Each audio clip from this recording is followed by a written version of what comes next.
Guys, what's up? What's up? How's everybody doing today? Hopefully everybody's doing good and a-okay. We got our season finale here. 1 second. I'll look at the chat in a second. Just setting everything up.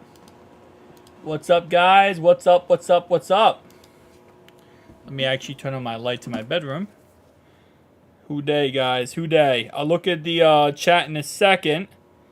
Kind of get a generalized look at what we got going on here. Blah. Live. Let's make that live. Let's change the thumbnail. 1 second. Just setting everything up for the live stream. There we go.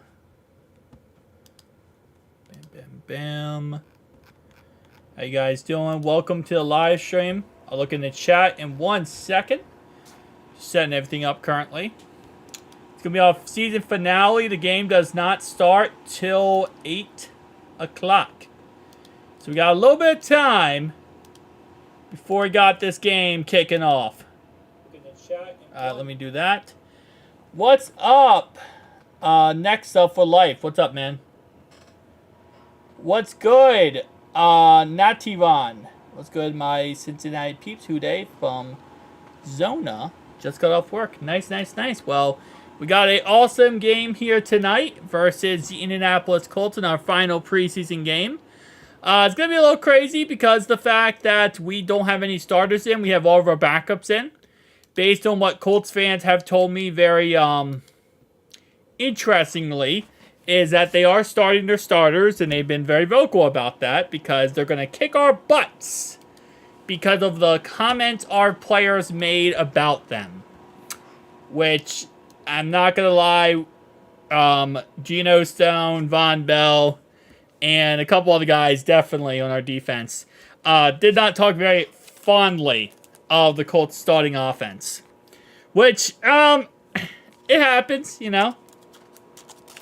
Kind of a way of things happen. But, you know, it is what it is. Still going to be a good game. Tonight, keep in mind, Colts playing their number ones. Yeah, I'm 90% sure based on what Colts fans told me, yes. They're going to try to beat our butts in. Which the Bears did, but didn't do with their first string. They did with their second string. / third string / fourth string, which is hilarious. But what's up, Crocs? How you doing, man? What's up? So, tonight we have no Miles Murphy. It says questionable, but he's not going to be back, they said, into September. That's not even true. September 8th. He'll come back like mid-October. He's going to be out for 4 to 6 weeks. Our boy, Miles Murphy. Who day, bro? I kind of dig watching our 2s and 3s holding first stringers to 3 and outs. That is true, Brian. It is hilarious. It's even more hilarious how much the media tries to overhype it, though. Who day says a lot about our coaching. True. And the resilience of our players to try to win starting jobs. Good way to test the backups. Angry first team Colts. That is true. Greetings. What's up, agent? Who day? I didn't even know it was a fake game today. No, wait, you didn't know that there was a fake... Oh, you talking about because it's preseason, Chris? Yeah, we got our final bad boy rocking. And then after today, we get ourselves a little bit of a rest. We don't play again until week 1 in the actual regular season, which is 18 days away. 19 days away. So, 19 days from now is the next time we play, and that is the regular season opener versus the New England Patriots. The Patriots. Which, let me see this real fast. So, it's PFN Game Simulator. Kind of want to mess around with this before the game starts tonight. I think I need a raise, boss. Ryan, can I be owner of this channel? I gotta say no. You know, after a lot of discussions with the other members of the bosses of myself, I gotta go with no, my man. But I appreciate you, Crocs. You know I love you, Crocs. What is... Wait, did they take it down? Network. Oh, this one. I'm stupid. Okay. Let me... How do I zoom out? Hold up. Boomer moment here. There we go. All right. So you guys not see this before I mess around this many times on video. But let me move this up a little bit. This is PFN, which is Pro Football Network's game simulator. The Pats, we smoking. Oh, 100%. 100%. Even in the simulator thing, they always have us win this week 1 game. So, let's see. Let me move this. Okay, how much is that going to affect that? That's okay. Alright, so let's look at week 1. The remaining games of week 1. I don't know, can you click on these games? So they think we're going to win 38-27. Woo! Now my question is, what happens if everyone ties? Okay, you know what? We're going to try this out. What happens if everyone ties in a season? Because you can't put out a simulator like this and not expect me to do something like this. The Pats aren't the Predators anymore. The Pats, I don't know what they are, but I will tell you one thing. What's his name? Drake May does look good. He is officially the starter, I believe, so I'm not too scared of Drake May, but he does have a cannon for an arm. I'll tell you that. He can throw the ball down the field. Doesn't really have the team to do it, but still. We suck at the beginning of the season. Not this year. Because Zach Taylor played 1 total drive of the starters. You know, this year is special, Chris, because this year we started our starters for the first time ever. Which is something, I guess. Alright, wait. What's going on here? Alright, hold on. I didn't scroll down on some of these. I just realized that. I didn't scroll down on some of these. All ties equals coin flip. I want to see what it says in here when I do it then. Because this is a simulator based on, how it's supposed to go. So I just want to see what the simulator says. So I'm tying every single team. I don't know how do the Browns have a win? Does, enough ties give you a win? Did I give them a win? Oh, it's because I didn't go to the bottom. That's why. Okay. That's why. I thought for a second they were just going to be like, you know what? After a certain period of time, just all right, ties now considered wins. If you tie, you're enough ties, you can trade them in for wins at this point. All right. So right now, every team is 0-5, 0-5, or 0-6. So currently we're sitting at is a very interesting. So the Ravens currently own. Okay, so whoever has the least ties, but in the end, is going to be all the same. What's up, fam? How you doing, Bailey? Welcome, welcome, welcome, welcome. I think this is just going to literally just be the. How do you even? I guess they said a coin flip. This is I don't know. What's the most ties that ever happened in football? I feel like the most ties in a single season had to be 2 or 3. You know what? I like the fact that we're winning our division here. With everyone being 0-8. Let's just stay. I'm just going to continue. The reason why I'm going to continue here is I want to see. I know it's a coin flip, but what would this simulator site say if all the teams in the whole league tied? That's kind of what I'm just interested in. Got 18 beautiful people in this chat right now. Make sure the like button, guys, if you have not done so already. Hit that like on the live stream. It does help out the live stream immensely. Let's try to go for 7 likes of the live stream, and I would appreciate that greatly, guys. Have you gone over injury report for both teams and maybe cover the Patriots injury report? For our injury report, I will say Jamar Chase is not playing. We're not playing any of our starters, by the way. No starters at all. Just backups. No starters at all. Miles Murphy is out until they say September 8th, but it's going to probably be right around October, mid-October. They said 4 to 6 weeks, and they're going to be extra precautionary with him not going. They're not just going to put him back when he's healthy. They're going to make sure he's 100% healthy. But other than that, for our side, there isn't many injuries to talk about for our 3rd and 4th string guys. For their side, because they're going to be... Wait, you said Patriots. Oh, you're talking about week 1. I am an idiot. I did not read your comment correctly. You're talking about week 1. We could look at that. I don't know why. I thought you meant the Colts. I just assumed in my brain you meant the Colts game. We could look at that, actually. Cause I'm pretty sure that, what's it called? Let's do Bengals versus Patriots. Look at the injury report.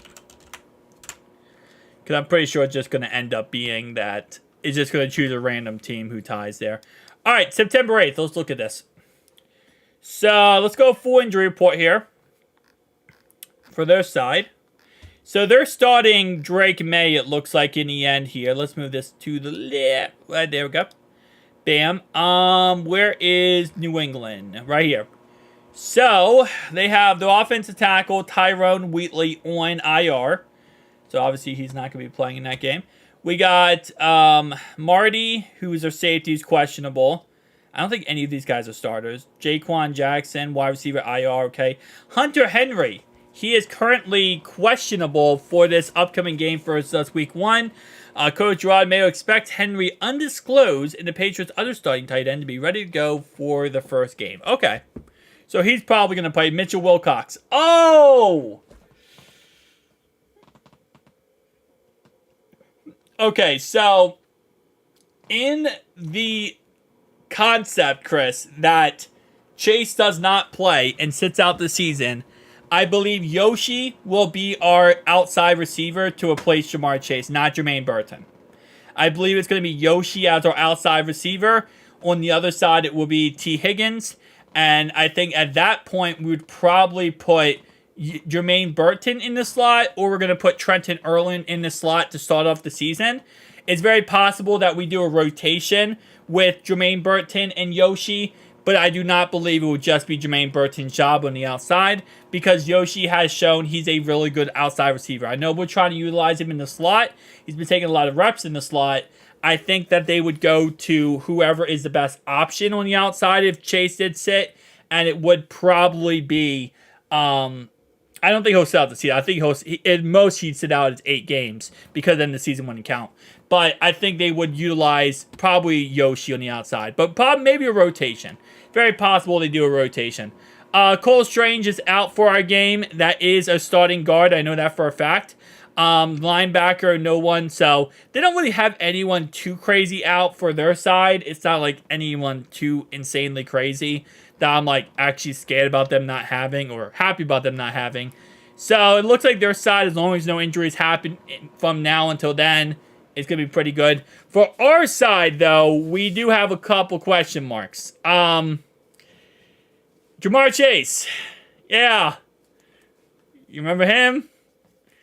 He can sit out up to 8 games of this season, and it will still count. Miles Murphy, he'll be out till October. So we're not going to see him anytime soon. They already said they're going to be very precautionary when he does come back. They're not just going to rush him back and play him when he's not 100%.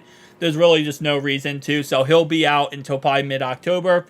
Deontay Smith is out for the season. He's not a starter anyway.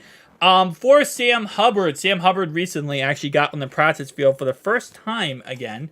Americans are struggling to buy groceries, so Chase is holding out while under contract isn't looking good. Especially with the fact he has 2 years left on his contract. But he wants $140 million, so what you gonna do? You want $140 million. Some point is generational wealth. Chris Evans is on the IR, as you guys already know. Kendrick Pryor, he's not going to make the 53-man roster. Jake Browning has a rib injury. He won't play, obviously, today with our, final preseason game. But, yeah, he won't play our preseason game tonight. But he'll probably be ready to go by week 1 of the season, I would assume. We don't know really how bad the rib injury is, but right now I think he's considered week to week. So I would assume he's ready to go. If not, though, Logan Woodside would be the practice squad guy / he would be the second string quarterback if Jake cannot go. Brad Robbins, undisclosed, exits Bengals practice early on Tuesday. Well, in the end, it was actually undisclosed. It was disclosed. He had a hip flexor injury. Pretty much what happens is when you are kicking field goals and you do that swinging animation with your foot, you know how it goes like this? That right there is your hit flex. So for a punter, it doesn't matter as much. You can still punt with a hit flex injury. So if he does win the starting job and he is the starter, he will eventually, or he will actually be, again, he'll probably be out there. Brown's family won't budge. Yeah, that's something that the Mike Brown and the Bengals have been very kind of stubborn about throughout the whole entire existence, is they do not like it when you go against them. They also don't like you trying to threaten them in any way. I'm not saying Chase is, and he's not, but not going to practice, not doing training camp, not doing these things, potentially sitting out of the season. That's stuff that, Mike Brown takes personally, and he doesn't care. He will punish you and not give you a contract if you go against him. Chase sitting out is an absolute disaster. Playing with the team this way just bad. Yeah, it looks bad, and I think a lot of analysts are saying this, and a lot of like actual football coaches as well, is you expect this from someone who has 1 year left on his contract, or maybe he's on a contract year. You don't usually ever see this from someone who has 2 years left on his contract, because this is behavior that you usually isn't the best to look at when you got 2 years left on your contract. If you're in the last year of contract, and hey, listen, man, I don't have any contract left, I need a new deal, then you can kind of go, you can do something with it. But when you got 1 year left on your contract, 2 years left on your contract, it's like, dude, okay, I understand that you're up for, new contract. I get that. I respect that. But you got 2 years left, bro. Like, you got to play it. And then we also got 3 franchise tags we could put on you. So, I think I don't know. I think you got to do what's best for you. But at the same time, you got to also realize this is a business. And, you're going to have to play ball sometimes. To be honest, I think Yoshi is better. Yoshi is very, very good. I love Yoshi. And I think Yoshi is an excellent outside receiver. I think Yoshi has actually made it so if we did lose T, it would be actually manageable. Because Yoshi is that good. Yoshi is that good of an outside receiver. They're using him in a slot in the training camp, trying to utilize him more if we did have Chase and T out there. But I think Yoshi is a very underrated wide receiver, and a lot of other teams, by the way, I've heard a lot of videos from other teams, and they're realizing how good Yoshi is. They haven't called him Yoshi yet. They need to start calling him Yoshi. Because like me, we butchered his name. Maybe we sign Higgins and trade Chase. I don't think we would trade Chase, to be honest. The thing about Chase, okay, the Bengals do not have to make a move. Okay? They don't have to do anything. So they're not going to. Right? That's just kind of how it is. They don't care if you sit there, complain, throw a tantrum, act like a 3-year-old child, refuse to play.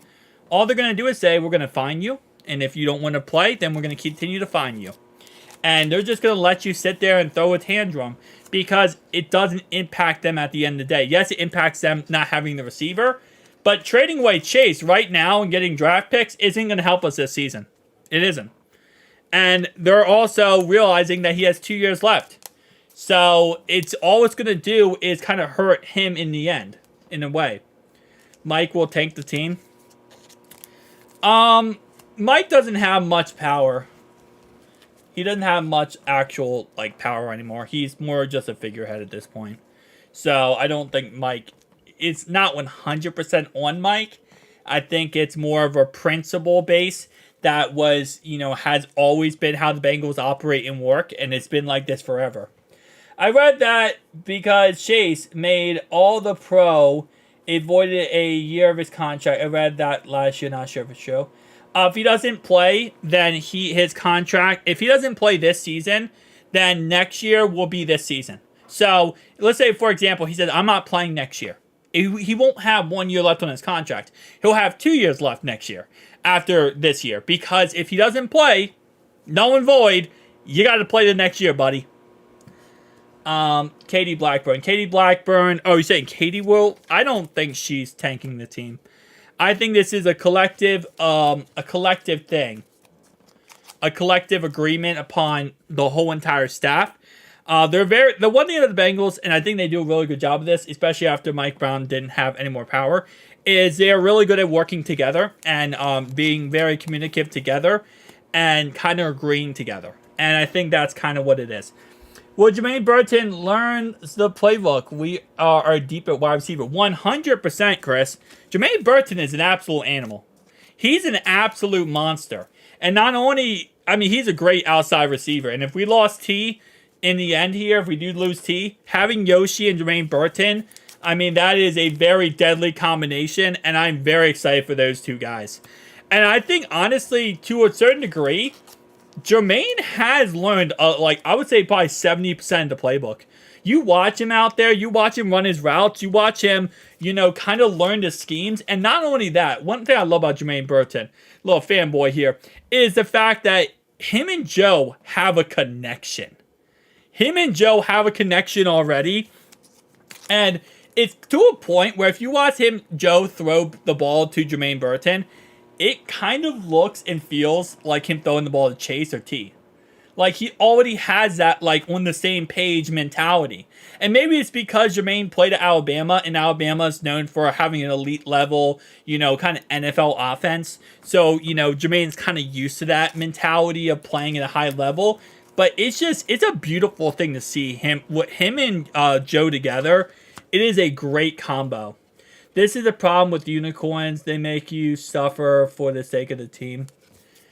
I don't think anyone's suffering, though. Really. If Chase is gonna... I know Chad said that Chase is gonna sit out the season. I fully do not believe Chase will sit out the season. I don't think he will. I think he's not doing training camp because he's trying to make a statement. I think he will play the season. And I think he's going to still maybe complain and want a contract. But I think he will play the season.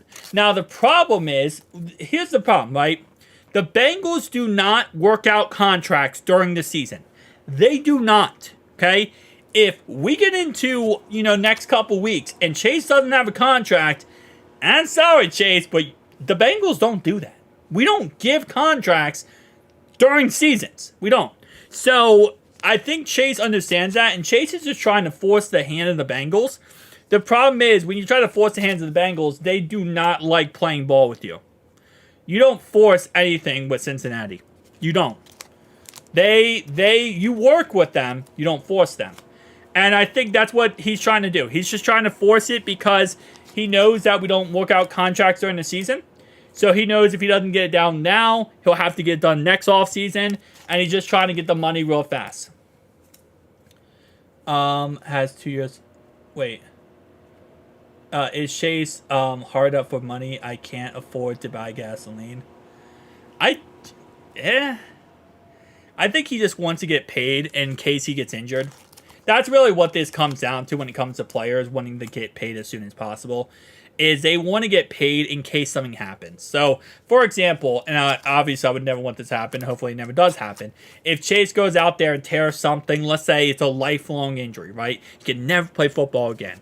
If he does that this year, the most he'll make, he'll never get another contract, first off. But he'll get the $26 million guaranteed next year and $1 million guaranteed this year. So that's all he'll get, though. That's literally all he will get for the rest of his life. So he wants that contract in case that happens. That's why players want contracts early. It's not really because they're hard up for money. It's because the fact that they want to avoid any problem. Because once Chase signs a contract for $140 million, $160 million, whatever it is, and he gets $120 million guaranteed, he can go out there the next day, tear his whole entire ACL, never play football again. And guess what Chase gets? $120 million. That's why he's doing this. It's not really hard for money. It's he wants to make sure he gets that $120 million. Because he could never play for us again and still get $120. I'm not saying he doesn't want to play for us, but he could. He could 100%. Yeah. So it's kind of that mentality. And I think, here's what I'll say, right? And I don't put it too much on the agent, but I think the agent definitely has stuff to do with that too. Because the agent tells him, like, hey man, like, and again, the player controls the agent, not the other way around. He works for him. But the agent does, say stuff in his ear like, hey man, don't play another snap until you get paid. Don't do this until you get paid. And the problem is, these guys are young. I mean, I know I'm 26 years old, but Chase is only, 24, 25? And to some degree, I think agents help out players and they tell them the correct things. But I think to a certain degree, they can also be a little bit of cannon fire. Because agents get 10% of the money, right? They get 10% of that crazy big contract that, he gets 10% of that crazy big contract that Chase gets. So if Chase, and again, you got to think for the agent point of view, they're going to be pro-agent, right? They're going to be like, Chase, if you go out there and tear something, never play again, you get, $26 million potentially, right? The agent gets nothing. The agent gets absolutely nothing, right? So the agent's like, bro, if you go out there and you agree to this contract, I'm going to make myself $16 million. So I need you to go do this. So it's also that. What's up, John? How you doing, bro? What's up? The thing is, the amount of money has gotten out of control. It's crazy. I agree with you, but that's just kind of how the NFL world works. It sucks because I think it's to a point where it's just like, you're in generational wealth. It is insane how much money is being thrown around nowadays in football. But it is what it is at the end of the day. That's kind of just how football works and how the salary cap works. 20 as a 23-year-old. Chris, you weren't making $120 million? Ryan trade Jamar. I don't think they're going to trade Jamar personally because they don't have to. Like, again, unless Jamar does something to force their hand, right? There's no reason to trade him. They're not trading him until they have to. He could ask for $1 billion. And they could sit there and say, wow, that's crazy, bro. Ask someone who cares. That's all they have to do. They don't do crap. 2-year contract, 3 franchise tags. Eat it and weep.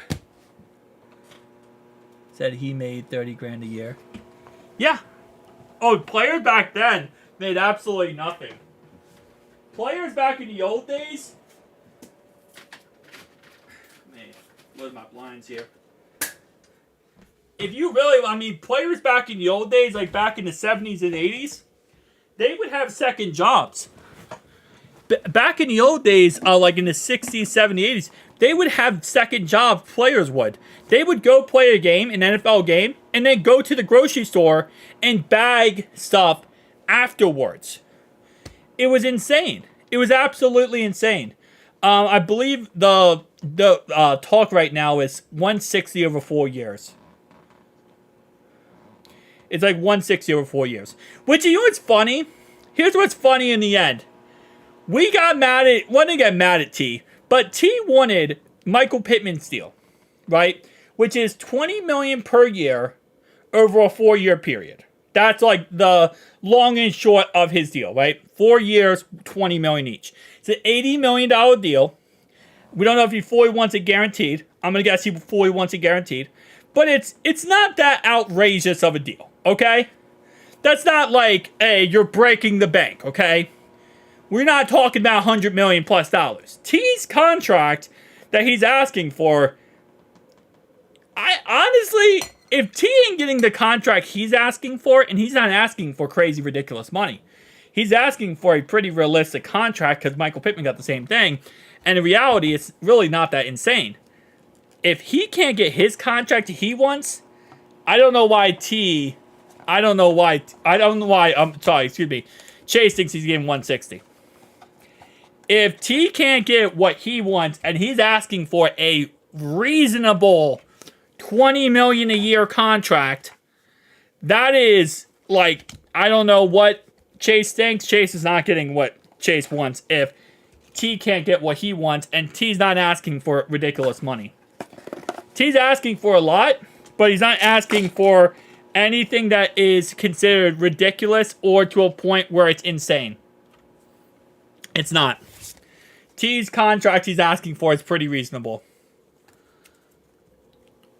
I'm not saying the Bengals want to pay it, but like I don't think anyone sits there and looks at T's contract and goes, "Oh, $20 million a year for a top 15 receiver? That's crazy." No, people are like, "Oh, $15 million a year for top 20 receiver." Okay, yeah, I think that's kind of reasonable.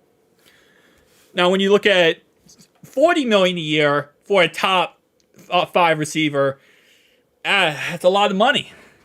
And then $120 million guaranteed. You're not even gonna let us kind of go around that, buddy.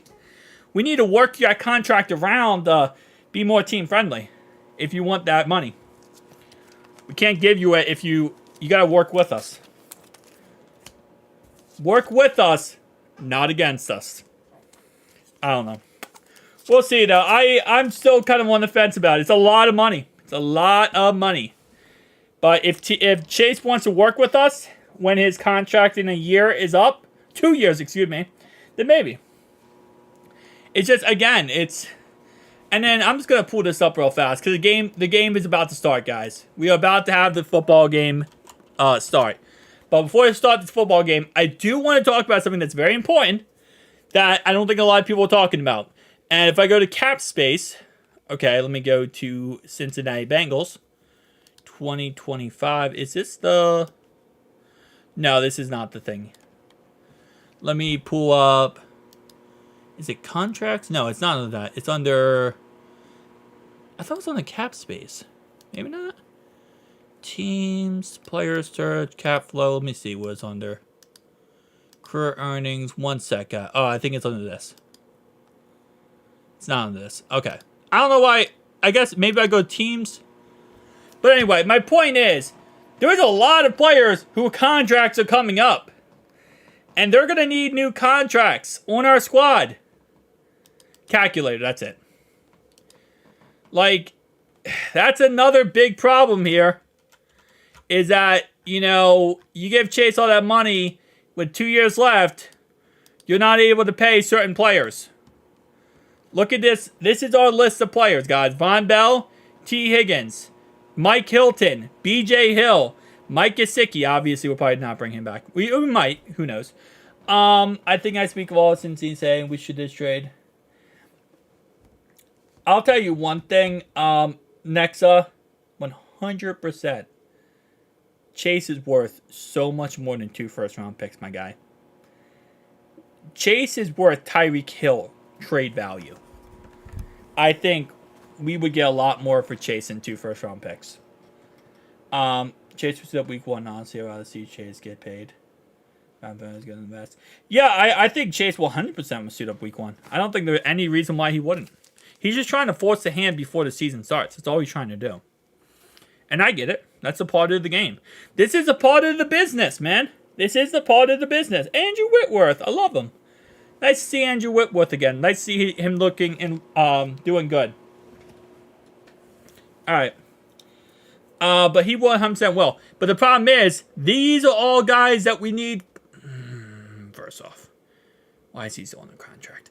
Anyway, these are all guys that need new deals. And in 2026, Kappa, Teddy K, Jamar Chase, Sam Hubbard, Jermaine Pratt, Cordell Volson, Trey Hendrickson, Sheldon Rankin, Geno Stone. Again, all players. They're starting Anthony Richardson tonight. Let's go. We're playing Anthony Richardson. If our backups shut down Anthony Richardson and their starters, we're gonna have some fights tonight, boys. We're gonna have some fights tonight. There's gonna be some fights if Anthony Richardson and the backups. Stop Anthony Richardson and the starters. Our backups do. But again, 2 years from now, we have all these other guys. Dax Hill, Zach Moss. These are a lot of players who are gonna be free agents. This is the problem. It's hard to... You can't pay everyone, right? That's just a fact of the matter is. But when you have one player making 60% of your roster, it's hard to do that, man. It's hard to do that. It's really hard. Well, yeah, if we shut them down, our backups shut down their starters, I wouldn't be surprised if our guys on the sideline, our starters on the sideline, start talking trash to their starters. Because we have our guys there. Like, Joe's there, Geno Stone's there. All of our starters are there. They're just not playing. So they're going to absolutely start talking so much trash. Like Cam Taylor-Britt, in 2 years, Cam Taylor-Britt's contract, that's going to be a lot of money. I mean, that's a big boy contract, okay? You got to pay him. And Chase can't be the only guy getting paid here. It's a lot of money, man. It is a lot of money.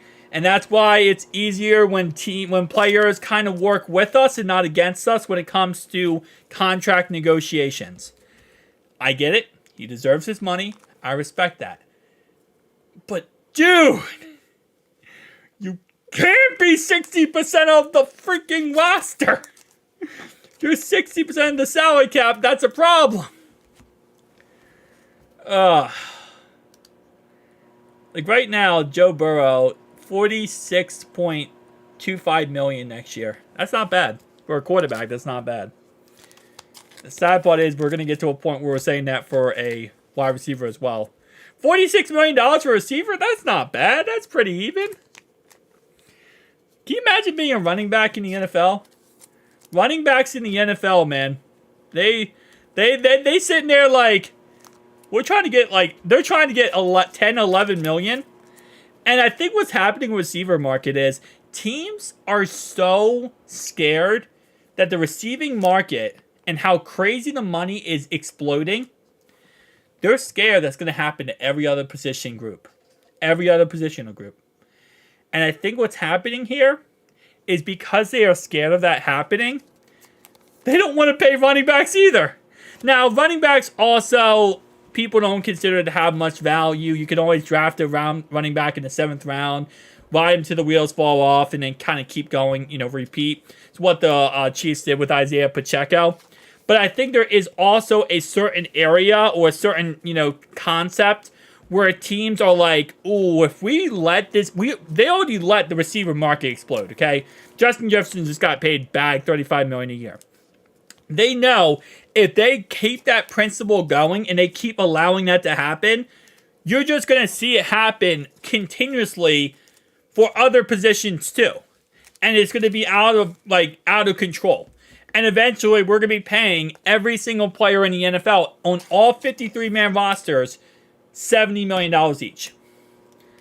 And I think owners, they don't want that to happen. So they're kind of keeping running backs back. But receivers, you kind of can't. And the problem with receivers, I'm not saying this about Jamar Chase, but receivers, to a certain degree, are divas. They're absolutely divas. That's just how they are. A lot of receivers are divas. And they want to get paid crazy money because they want to be, oh, it's all about me, it's all about me, it's all about me. And that's the problem. You can't win. When one player on the team thinks it's all about them and not about the team. Can't win with them. You can't coach them. You can't teach them. I want winners. I'd rather have 10 men on the field and get penalized every single play than have 11 men and know that 11th player is not about the team. He's about him. Sorry. I had to. There we go. Just realizing now that this is going to be a 4-hour live stream, and I just probably shot my whole entire vocal cords. Tony Junji. No, that wasn't. Alright, here we go. We're getting the ball first, baby. We're starting off on offense first. Let's go. Starting off on offense first. About to do the kickoff. There we go. I don't think Chase is a... I would disagree. I don't think he is a system wide receiver. But I think there is a lot of good receiver. There's a lot of average to above average receivers who can be great receivers with Joe Burrow. Joe Burrow can 100% elevate a lot of great receivers. All right, kickoff time. Here we go. The ball is returned, and he breaks away down the sideline to the 50-yard line. Chuck my sizzle! Chuck sizzle! Chuck sizzle!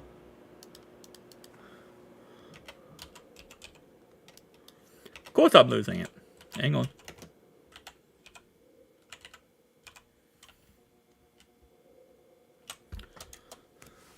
Chuck sizzle, baby! I forgot the H in Chuck. I apologize. First down 10 now at the 48-yard line. Play action. Oh, one play up the middle here by Travion Williams. And that's going to be a gain of 3 or 4 yards on the play after a Chuck sizzle return to the 48-yard line. Amazing return by Chucky. What's up, Dunno? How you doing, bro? Welcome, welcome, welcome. Chuck sizzle starting this game off the correct way. All right, let's get it, boys. Let's get it. Second down and 8 after a 2-yard run by Travion Williams. Play action pass. It is a screen pass, and it is lit up after a couple plays. I know, I meant to say Chuck, okay? I don't usually type in the chat. Hang on. Okay, whatever. I meant to say Chuck, okay? Cuck is... Apparently. Bro, I forgot this bum team played today. Shut up, bro. When do you guys play? When did the frickin' Squealers play? Third down and 9 for the Cincinnati Bengals in shotgun here. This is going to be an empty base set for Logan Woodside. Pass play here, looking under pressure, and he is sacked by the Indianapolis Colts starting defense. That is their starting rookie first-round pick, Latu. That's right. We're starting with a first-round pick because they're starting number 1s versus the Bengals number 3s. And Cody Ford got beat at left tackle. Cody Ford got beat at left tackles.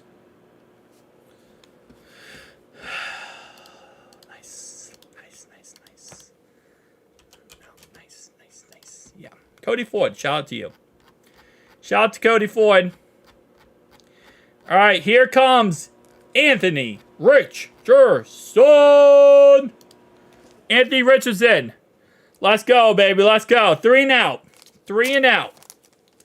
They're playing our third, fourth string guys, and they're going to talk so much trash now. So, shout out to that fact. Hang on, let me...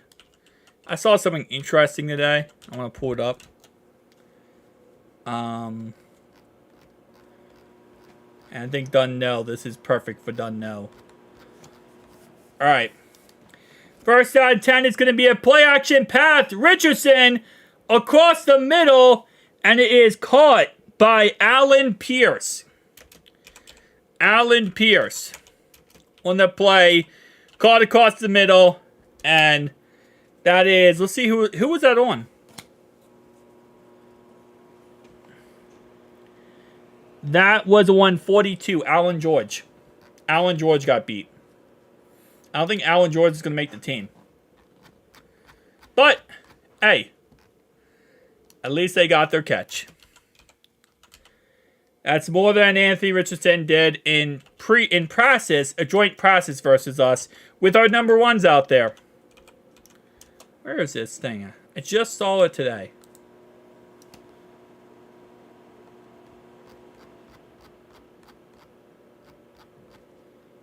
Alright.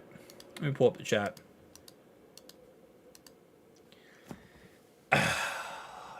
Cuck Sizzle, new name. No!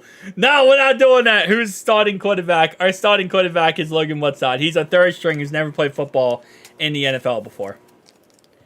And we shut him down in the backfield.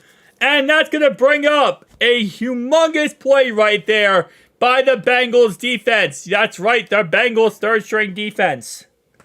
Third down and 10 now after a screen pass got absolutely destroyed in the backfield. Loss of 4 yards on the play.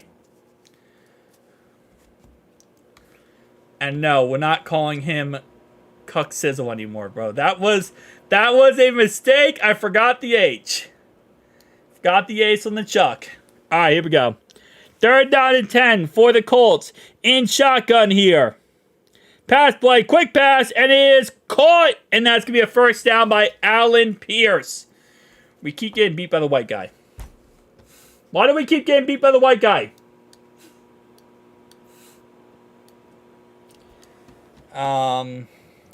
Patriots Dynasty never had a consistent number 1 receiver. Don't either those 10 years Super Bowls. Not Justin Fields. What to say? What's his name? Jordan Edelman was pretty good. And Michael Pittman caught the ball across the middle on us for a first down. The sad part is Colts fans are going to talk so much trash about this. Bro, you're beating Allen George. He's not going to make the roster. All right. Shout out to Colts fans. My comments going to be flooded. Did you see what we did versus your number 3s? Cucky sizzle, bro. Chill, Nexa, chill. Okay. Oh, my lordy. It's like between... I didn't think Colts fans were this annoying. But they have been very annoying about this preseason game. And they've talked more trash about this game than when we played them last year. And we beat them last year and we killed them last year. They talked more trash about this game than they did that game. So you know preseason football is back, baby. Alright. 2nd down and 1 here. Play action pass. Looking under pressure. Checks it down to the left-hand side. And that is caught by Jonathan Taylor. Pretty much, Trav. Pretty much. But to Colts fans, they're going to say that this is not they're going to say that this is a starters. Because that's what they like to say. Alright, whatever. Yeah, I'm on. Just stop with the nonsense defense. Just pick them off, man. I was hoping they went 3 and out. Apparently, we can only do that to Caleb Williams. 3 times. All right. 1st down and 10 here. Run play up the middle by Jonathan Taylor. And he gained around 6 yards, 7 yards on the play. Oh, my lordy. Bro, I'm asleep. Caleb Williams is practicing behind the back throws at practice. So Mahomes throws it behind his back. And now now Caleb Williams is practicing at practice with behind his back throws. Stop this nonsense. Oh, my lordy. Freaking Caleb does it. Patrick does it in 1 preseason game, and now every team's going to try to do it. Run play up the middle by Jonathan Taylor in the skull cap, and he's not able to pick up the first down. We'll bring up 3rd down and 1 here for the Indianapolis Colts here. Let's see what they have to offer, as it's going to be 3rd down and 1. Starters versus high school guys. 3rd down and 1.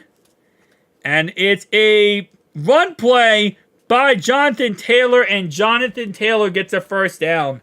Nice to see him healthy, though. I will say that. With my despicable nature toward 90% of Colts fans right now for talking all this trash against us, at least I can say, I'm happy to see Jonathan Taylor thriving. Even if it's, again, 3rd, 4th string guys. I do like Jonathan Taylor. Cope on CBS. Bro, it is amazing. It is absolutely insanely crazy. 1st and goal. Pass to the end zone. And it's off the hands of the wide receiver. And that is Jordan Battle in coverage on the play. The Chiefs have agreed to terms with Creed Humphrey. The Chiefs are extending their center, apparently. They're extending their center here. All right. And that's incomplete. And that will take us down to 2nd and goal here. 2nd and goal for the Colts. Pass play here looking, and it's caught, and it is a touchdown, Indianapolis Colts, as our guy ripped the helmet off their player. Every bit as every other player can suck it. And I don't have any beef with the Colts. Colts fans, like, for some reason, they got so offended by our guys saying, like, jokes. Like, I get it, like, you know, hey, listen, trash talk a little bit, but we were joking about Anthony Richardson, and they got so offended. Like, bro. Casey, don't tell me you're a Colts fan.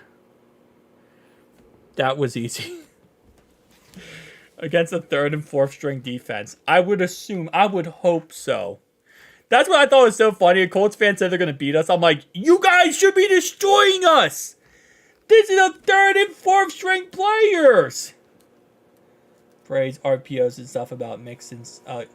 Yes! That's what I'm saying, bro. This is like second and third string guys. We're running vanilla offense, vanilla defense. We're not even like running our team out there, bro. I need out here just like, come on. Minshew was trash. Minshew was trash. Oh, well, he was trash with the Colts. Colts are going to the Super Bowl. Nah! They're going to be a good team this year, though. They really are going to be a good team. Jake Browning did beat the Colts. No, Jake Browning wiped the butt of the Colts. Jake Browning literally took the Colts and ate them for dinner, bro. Like, he destroyed the Colts.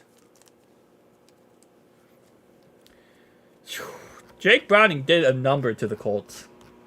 And Chase Brown started the game off with a crazy one-play tutty. That's what even is crazier. I don't think people realize how amazing Jake Browning really was last year. I'm just now realizing how... I mean, he's never played in the NFL. Like, you got to keep in mind, Logan Woodside never, ever played in the NFL before.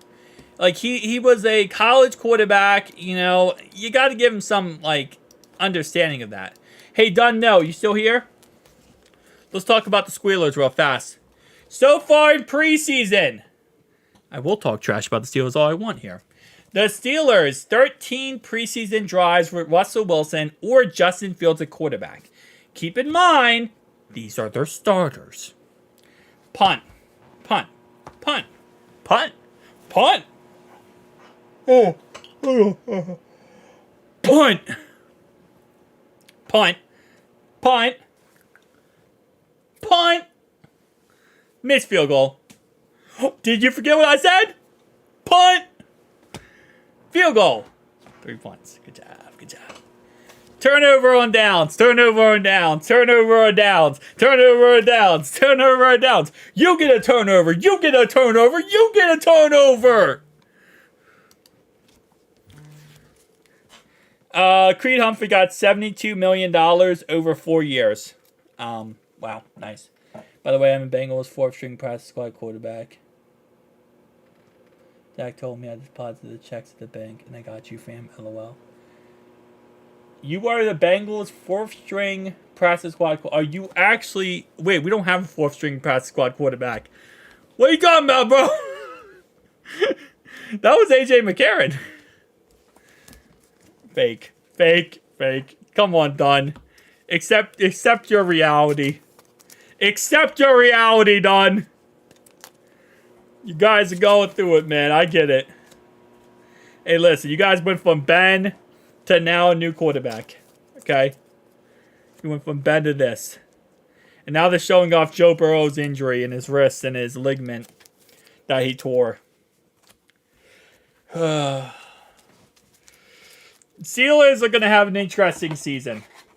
Not only because they finished the season off versus actual heck in all places, but still. Alright. See our O-line that game?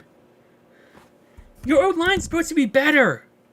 First and 10, one play up the middle, and it's going to be a gain of nothing on the play by Travion Williams. Can we just, like, get another running back and just put Travion on special teams? Because Travion's really good on special teams. Can we just get another quarterback? I mean, running back. Like, go get P-Ryan. P-Ryan's about to get cut, by the way, guys. It's for real. No. What's your actual name, then? If you're the practice squad, 4-string practice squad quarterback. Colts, I mean, you could literally just look up a quarterback's name, but Colts have a good D-line, and our backup O-line is having problems. Damn. Second down and 10 at 20-yard line for Logan Woodside. Looking, check down, incomplete, and it's intercepted. It's intercepted. He threw it straight to the ground. He threw it straight to the ground, and the guy was falling as he threw it, and it got intercepted. Ugh. Oh, this is going to be bad. I counted in the vault when I spoke with him. Hey, man, I'm gonna need that $100 million, my guy. Ah, that hit the ground. That hit the ground. That hit the ground. No, it hit the ground. Bull crap. That hit the ground. Challenge it. It's preseason. I want challenges. That, I don't know. He might have captured it. Okay, hit the ground. No interception. No interception. Dude, this is our 4th-string players. Like, this is our 3rd-string offensive line, man. We're not starting our starters. Where did these O-linemen come from? You talking about for the Bengals? These are... That's Matt Lee at center. That's Nate Gilliam at right guard. That's Trey Hill at left guard. Jackson Kirkland at right tackle. And Cody Ford at left tackle. To answer your questions. Pass play here for Logan Woodside. It's going to be a screen pass. This is a Joe. This is a Zach Taylor special. So an interception gets nullified. And instead, we get an amazing screen pass by Travion Williams for a first down. We have O-line injuries and actually play these guys on ones. Yeah, that's why... This is why I've been saying and preaching in videos. Can we get some offensive line depth? This is why I've been saying this. Get some actual offensive line depth. First down and 10 for the Bengals. Logan Woodside, play action pass under pressure. Checks it down. Eric with the first down Bengals. And there's a flag in play. There you go. Refs. Come on, man. I don't even know how much Jermaine Burton's going to be playing here. Oh, it's on them. It's on them. BRB? I would assume so, Dunn. I would assume so. It's a good... Oh, that's roughing the passer. That's a good call. That is roughing the passer. Come on now. Can we not rough the passer in preseason, Colts? Yeah, exactly. But still, that's roughing the passer. You can't freaking hit my guy and blow my guy up after the play, bro. Come on now. You gotta stop. It's not that serious. So screens nobody can block the pass rush. I mean, it's their number 1 starters versus our 17th starters. They're starting their best players, and we're playing, and they actually have a pretty good defense, by the way. They really do.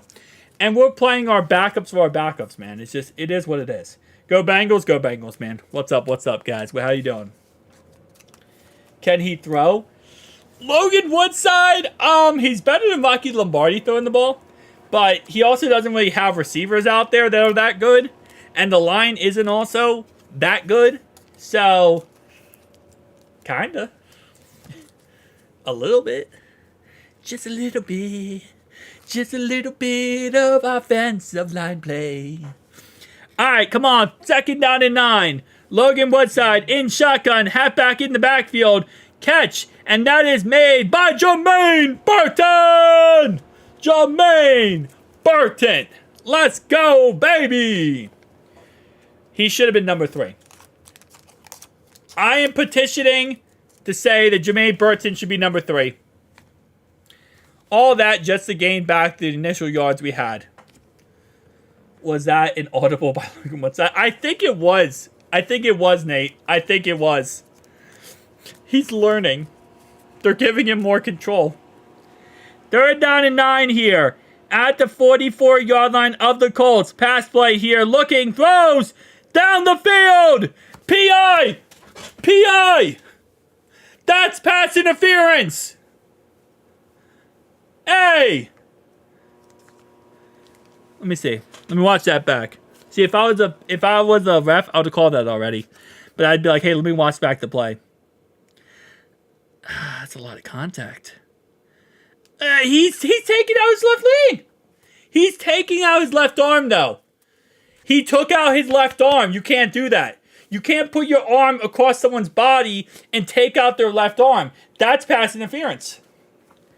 You can't do that. You can't block half their body with your body. You can't do that. That was a terrible throw, though. He overthrew the ball. But that's still PI. Is it ticky-tacky? 100%. But guess what? Listen. If you say that's ticky-tacky, did you see the stupid PI last week against Romaduze with, what's his name? With our cornerback, Josh Newton? That was ticky-tacky. Hey, you want to call it ticky-tacky? Let's call it ticky-tackies. That's PI, by the way. That was definitely PI. Jermaine Burton has that if he throws it well. Oh, 100%, yeah. If he throws that correctly, he lobs that over the cornerback's head, and Jermaine comes down with the ball like this, he's going for a touchdown. That's 100%. If Josh Newton's PI was PI, then that's PI right there. Because you can't do that. I don't think Josh Newton's PI was even PI. I think that was a ticky-tacky call. But I think if you look at that one, it's come on now. That was a good drive for the third stringers. After literally throwing an interception that wasn't interception, yeah, that was a pretty good bounce back. I'll say that. That was a pretty good bounce back there.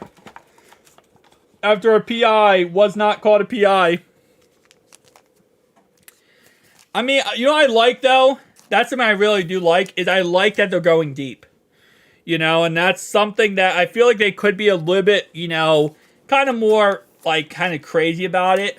But I think that I like how they're going deep. Why did we not get Flacco? Because it's our third string quarterback, John, and Jake Browning's the second string. We're not carrying three quarterbacks. And once Jake comes back from his rib injury, he is the second one, and that's 100% it. Drive and then let him convert on third down. Yeah, Newton didn't have that great of a game. I'm just talking about the PI call. Newton never touched his receiver.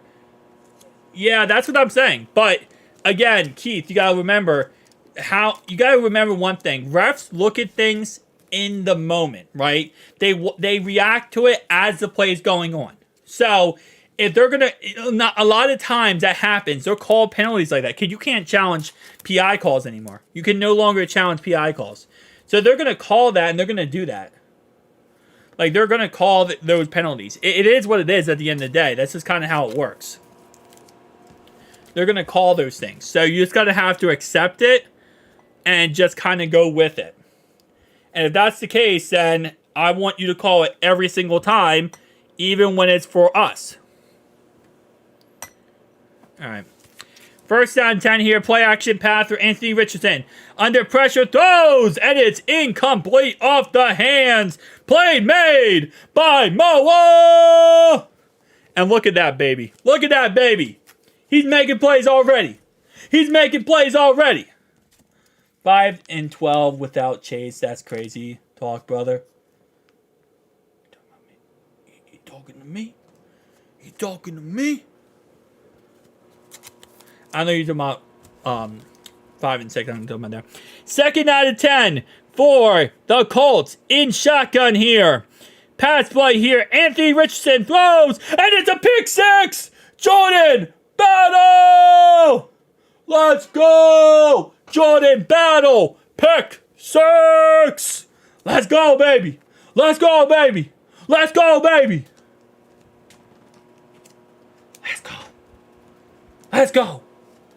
Touchdown, Jordan Battle. Touchdown Bengals, baby. Touchdown Bengals. Who they think gonna beat them Bengals? Who they? Who they? Who they think will beat them Bengals? Not the Colts! First string. Alright, you might, guys, listen, Colts fans, you might want to go ahead and just, pack it up right now. Alright, I get it, Colts fans, but you might want to just score 7-7. 7-7 at this moment in time. No, I'm going to do, because ESPN doesn't have the score up here. Hang on, let me see, can I do this on Mac? Yes, I want that.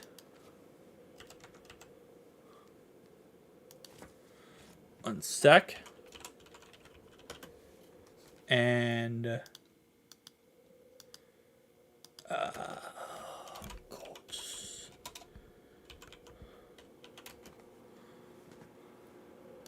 Separate that. I'm just gonna do this because ESPN for some reason is like booty butt cheeks when it comes to this, because they don't show the score anymore. I don't know what happened and why they don't show the score, but they don't show the score. Let me select the color here. Nah, I don't want that. Let's do one sec, guys. Okay, I don't really like the gradient. There we go. Alright. Just have the kind of thing up there. Stop throwing the ball, run instead. Our offensive line's not good enough. Guys, we cannot run the ball against their number ones. I'm sorry, we're not going to be able to do that. First off, Travion. I love Travion, but he's not a pure in-between-the-tackles runner. It's not how he is. So if you run the ball with him, it's just not going to work out. You're going to have to throw the ball with him, and that's the best you're going to get. So we're not going to be able to run the ball with Travion Williams. Alright, Bengals 7, Colts 7 at this moment in time, boys. Anthony Richardson threw a pick 6 to Jordan Battle. We're starting off this correctly, baby. Let's go, Bengals. Let's go, Bengals. Let's go. Let's fight, Bengals. Let's fight. Let's make fun of Anthony Richardson after this play is over. Let's go. No, I meant the quarterback. Colts quarterback. I was memeing on the Colts. Oh, okay, I get you. Let's go. Let's go. Keep it rocking, boys. They're going to keep Anthony Richardson in there. Wow.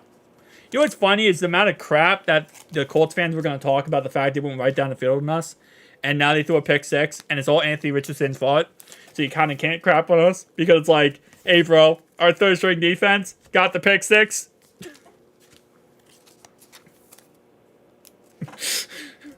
I don't even know why I'm beefing with Colts fans. But Colts fans started it. Rick Roll. Here we go. One play up the middle. Down to the 31. Is the ball out? Okay, I thought the ball was out for a second. It looked like they were scrambling for the ball. First down and 10 for the Indianapolis Colts after throwing a pick 6. But their quarterback, Anthony Richardson. And let's see what ends up happening. First down and 10 here at the 20-yard line for the Indianapolis Colts. Let's see what they end up doing. And excuse me, that's the 30-yard line, not the 20-yard line. At the 30-yard line now for the Indianapolis Colts, it's going to be first down and 10. And they will come out in shotgun formation. Anthony Richardson, halfback in the backfield. Toss play here to the left-hand side. And he is swallowed up after a gain of 5 yards on the play. So they're just going to try to run the ball down their throats because the quarterback might not be able to do it. Yeah, man. Levis, the Mayo Man, looks good. I think the reason why they didn't take the Mayo Man is because he's weird. But you know what? Sometimes weird is a good thing. Look at me. I'm weird. I don't know where I was going with it. But there you go. You got what you got. Second down and 6 for the Colts. It's going to be a play-action pass down the field. And it's off the hands of Michael Pittman. Incomplete on the play. A bad pass to Michael Pittman. He was wide open on the play, too. 20 career starts, counting high school. Yeah. Anyway, though, Bad. Oh, that was right in the. Actually, no, that was not a bad pass. That was right in the hands of Michael Pittman. That wasn't even on AR5 here. I saw the same movie with Achilles Smith. Achilles Smith. Fantastic. I made a whole entire video series about him. I made a whole entire docu-series about him on the channel. 3rd down and 6 here. Pass down the field, and he overthrows a wide open number 10. He was so wide, booty butthole naked. Man could have got himself his own island if he wanted to. Shout out to the fact he just overthrew a wide open receiver. And he was so wide open too. Guys, the Colts' third-string quarterback isn't looking good. They should probably... I know you don't put in your starters, but they should probably put the starters in. Is this starter Joe Flacco? Hey, man. They had that one good first drive. And set... Dude, Chuck's... What is Chucky doing, baby? Chuck's... Oh, that's a flag. That's got to be a flag. He was out of bounds. Come on. Give me 15. That was out of bounds. I don't care that it's preseason. I want a flag. Alright. You know why I want a flag in preseason? Because we don't get them in the regular season. They should put Joe back in. They should put Joe Flacco in. Put Joe Flacco in. Why not? What does it hurt by putting in Joe? You might actually move the ball. You had one good drive because our third-string defense decided to be butt. Alright, 1st and 10 for Logan Woodside. In shotgun, halfback to his backfield is going to be Travion. Run play up the middle, and it's a gain of maybe 2 yards by Travion Williams. 2-yard run by Travion Williams on the play. Why is ESPN updating? Bro, ESPN. It's not the pick 6 anymore. We're past the pick 6. The CBS Sports... Do they post live games things like ESPN does? Because, like, this is pretty bad. Like, ESPN does not update. 2nd down and 8 for the Bengals. It's going to go ahead and be a run play up the middle again by Travion. He gained, that's Collins. Run play up the middle by not Elijah. Something Collins. What? No, it is Elijah Collins. Yeah, it is Elijah Collins. We have one of the coolest downtowns. That is true. That is absolutely true. Yeah, I don't know why. They're not updating the thing. It just says interception, touchdown. ESPN's kind of trash. We have, Darius Levi. Yeah, Levi, Will Levis is actually is definitely awesome. He played really good last year. And we run a screen pass on 3rd and 6, and it's incompleted. So we went 3 and out. We went 3 and out again. Maybe that's why ESPN's not updating. Alright, hold up. I'm going to see if CBS Sports, if their website does live scoring. They should. Let me see. NFL. Okay, I don't care. Alright, that's better. Well, I'm done with ESPN. I'm done with ESPN. I'll fix it next time, bro.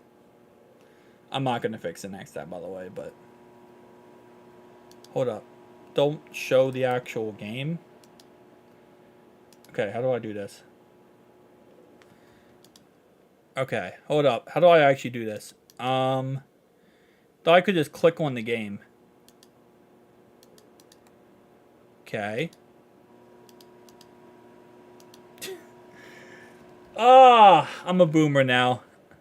Okay, bro. Stop with the... Okay, fine. I'll turn off ad block for this website. Problem is when I do that, they go crazy with their ads. Alright, 1st and 10 for Anthony Richardson here at the 20-yard line. It's going to be a run play up the middle, and it goes absolutely nowhere by the Colts. So they keep Anthony Richardson in there. Interesting. Game tracker. I'm an idiot.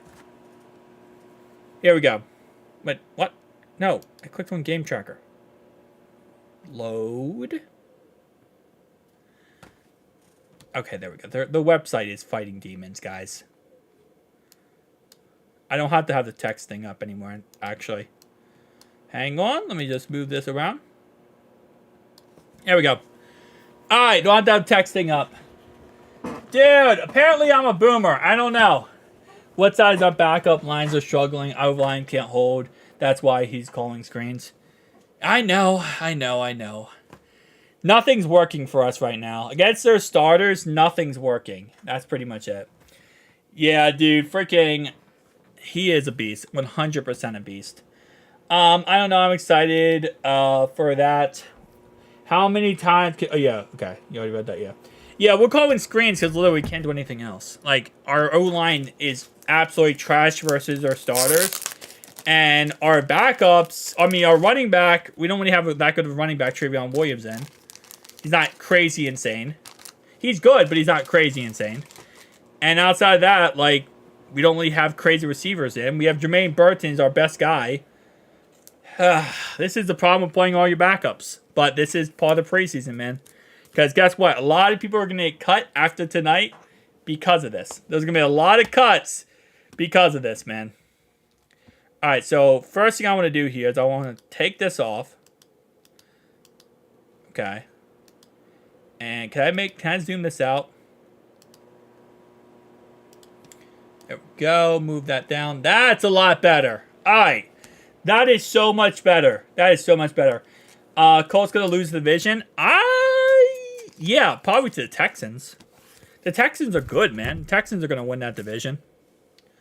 I see him playing a lot of snaps this season.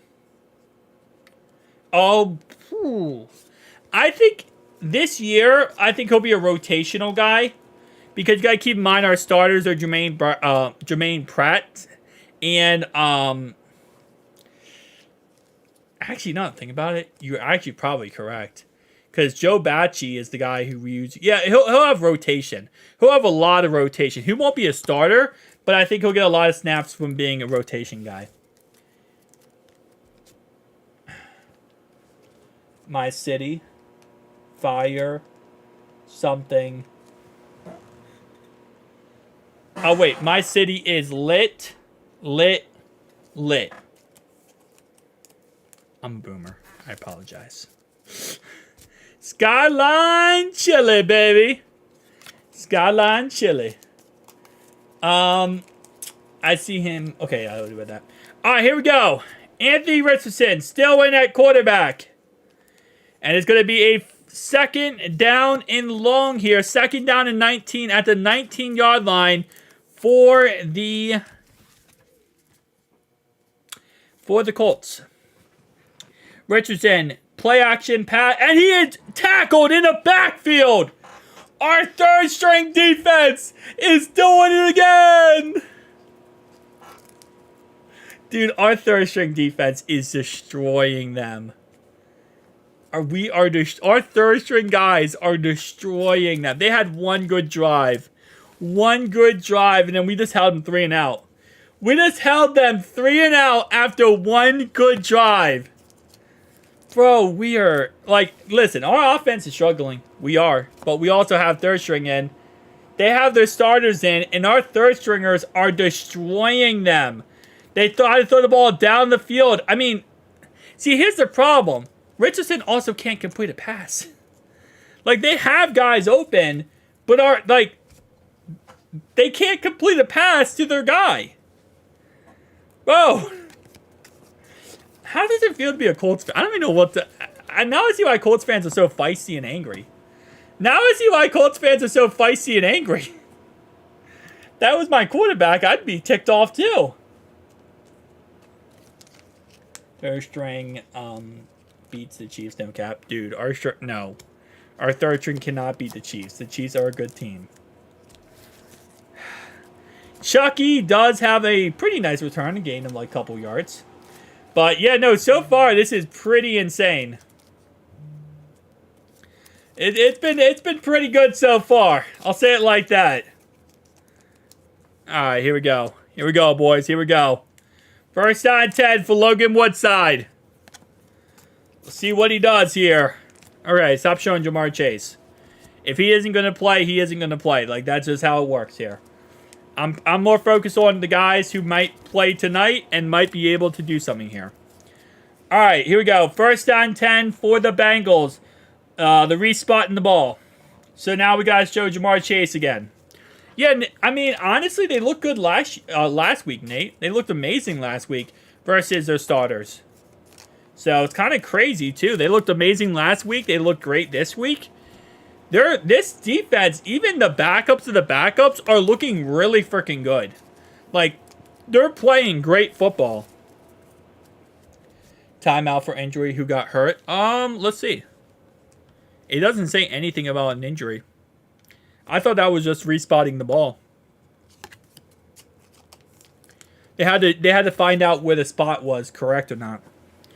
First down 10 here. Pass to Chucky! Or as we call him, Cucky Sizzle! I'm not calling him Cucky Sizzle, but... Dude, okay? Yeah, I know. There's no place like home. 100%, yeah. It's speaking my language.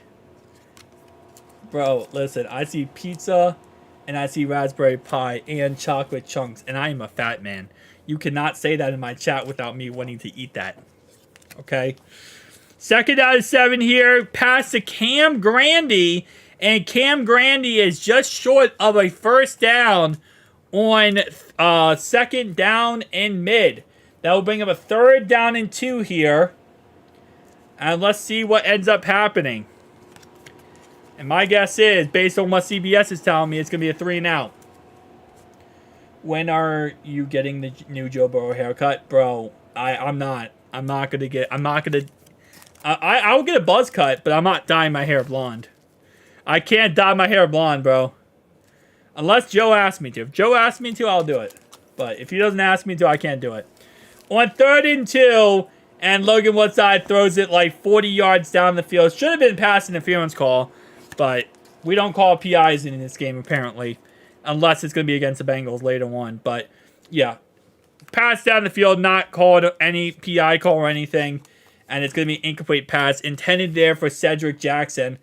Yeah, no, that was PI. He was literally all over him. You know what the best part was? Baker never turned around either. He never turned around. So he was literally just playing the receiver in every way possible, but they are not going to call it apparently tonight, because that's the second PI call not called. Every time I see him, I'm impressed by the size of our punter. Yeah, Ryan's an absolute monster, bro. Ryan is looking so good so far.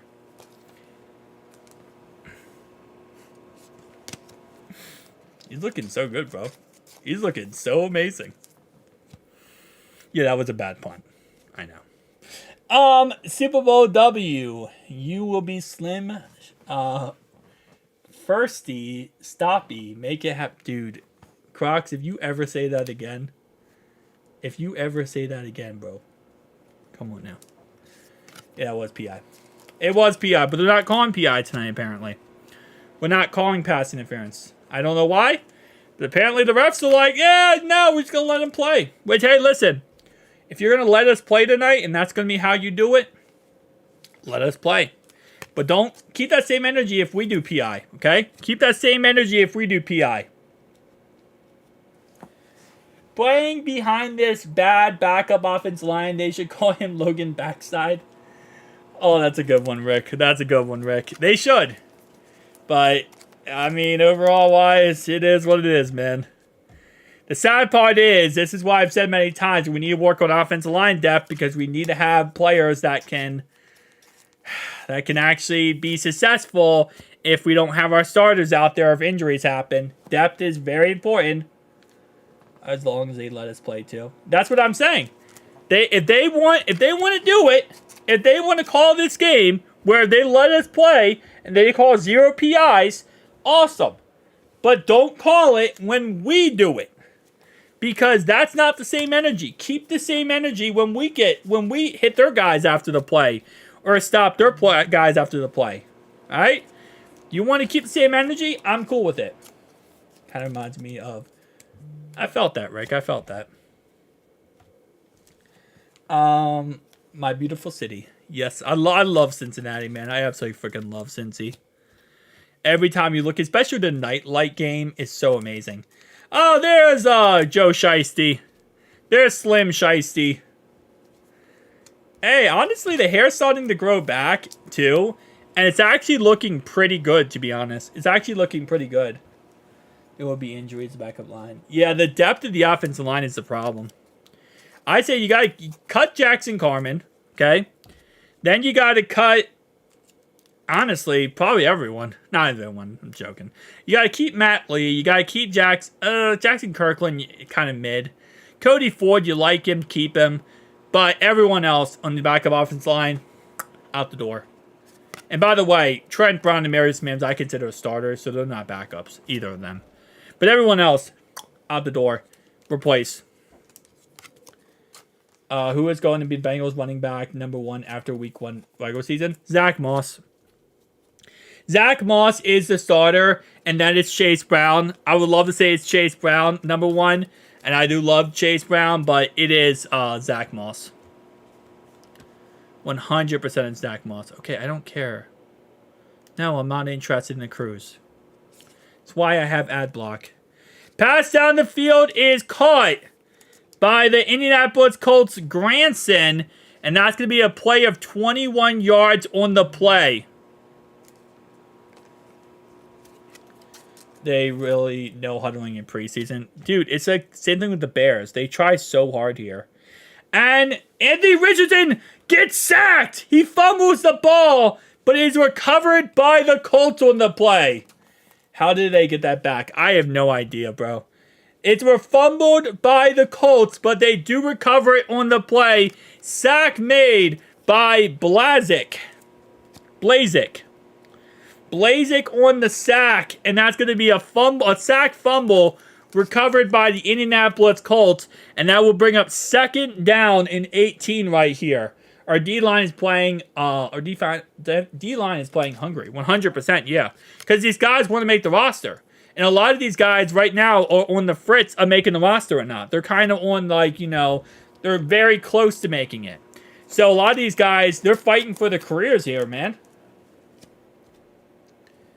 They're fighting for their careers. I will say, Keith, based on what we have seen, they're not calling much tonight. And as long as they don't call anything, hey, you don't want to call holding against the Colts against us or us against the Colts, cool. But keep that same energy. Colts coach are trying desperately to win this game. When your quarterback threw a pick 6 against number 3s, I think you're going to try to desperately win this game. 3rd down and 15 here. Anthony Richardson under pressure takes off. And he takes off running. And he's going to gain maybe 2 yards on the play. That will bring up 4th down. And a punt will occur. This punt will go ahead and be down to the Cincinnati 8-yard line. We got sunny in this city. 100%. We got a punt down to the 8-yard line. Bengals will take over here at the 8-yard line. Starting off this next drive with Logan Woodside. Most likely we're going to see Rocky Lombardi play the second half, and the first half is going to be Logan Woodside, most likely. So it's going to be Logan Woodside first half, Rocky Lombardi second half, would be my guess. And this ball, that was actually a nice punt. You got to give props there. That back, that not counter.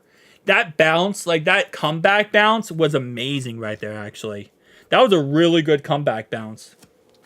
Did you see the hold that let Richardson get the corner? Yes, I did. And again, like I said, Keith, if they're not going to call it against us, if they're going to call a game where they say, hey, listen, we're going to let these guys play and we don't care what you do, then just keep that energy. Let us play this whole game. I agree with you, Keith. It was a hold, 100%. Ryan, this is boring. This is some boring ball. Man, it's preseason, John. It's preseason, baby. This is just how preseason rocks. It's a beautiful thing, man. And yes, 100% Mahomes. The refs would not have called it on Mahomes. Mahomes' team would never have gotten that. The Queefs, Even in a real game, if they were calling it back and forth correctly, this is like we're playing the Chiefs, if you think about it. Two PI calls not called against Colts. A hold call right there not called against Colts. This is pretty much the equivalent of that. Yeah, they're not calling anything right now. They're just letting everyone play. We would be up 100%, bro. If Joe Shiesty would have been there, we would have 60 points. And we'd have a pick 6. But we destroy them. Our offensive line, sponsored by Dunkin's Donuts. Your defense is looking amazing, bro. Our defense is actually playing outside their damn mind, which is amazing, too. Woodside is about to ball out, I would hope, but his offensive line's not helping him. The problem with looking Woodside right now is his offensive line's not helping. The Queefs. It's the Queefs, it's the Ratbirds, and it's the Squealers. And then we got the Clownies. The Clownies, and as Jamar Chase would say, I'm ticked off because we lost to some damn clowns. Easy Cowboys versus Giants production if we play regular season. Yeah. All right, here we go. Travion Williams starts off this drive with a 14-yard run up the left-hand side for a gain of 14 on first down and 10 here. Bengals, Colts are my two favorite teams in the NFL. Bengals number 1. I root for the Colts. Yeah, I have no problem with the Colts. Apparently, Colts fans, they like trash talking, which I get it. They're a feisty unit. I understand the whole Pat McAfee play for them now. Because they're a feisty team. All right, first down 10 here. It's going to be a little bit of motion in the ocean. Run play up the middle here for Travion. Up to the left-hand side. He gets in between the tackles, and he's able to get for 14 yards. So starting out of their own 8-yard line, he gets to the 22-yard line of the Cincinnati Bengals. Great run right there. Colts have fans? I think so.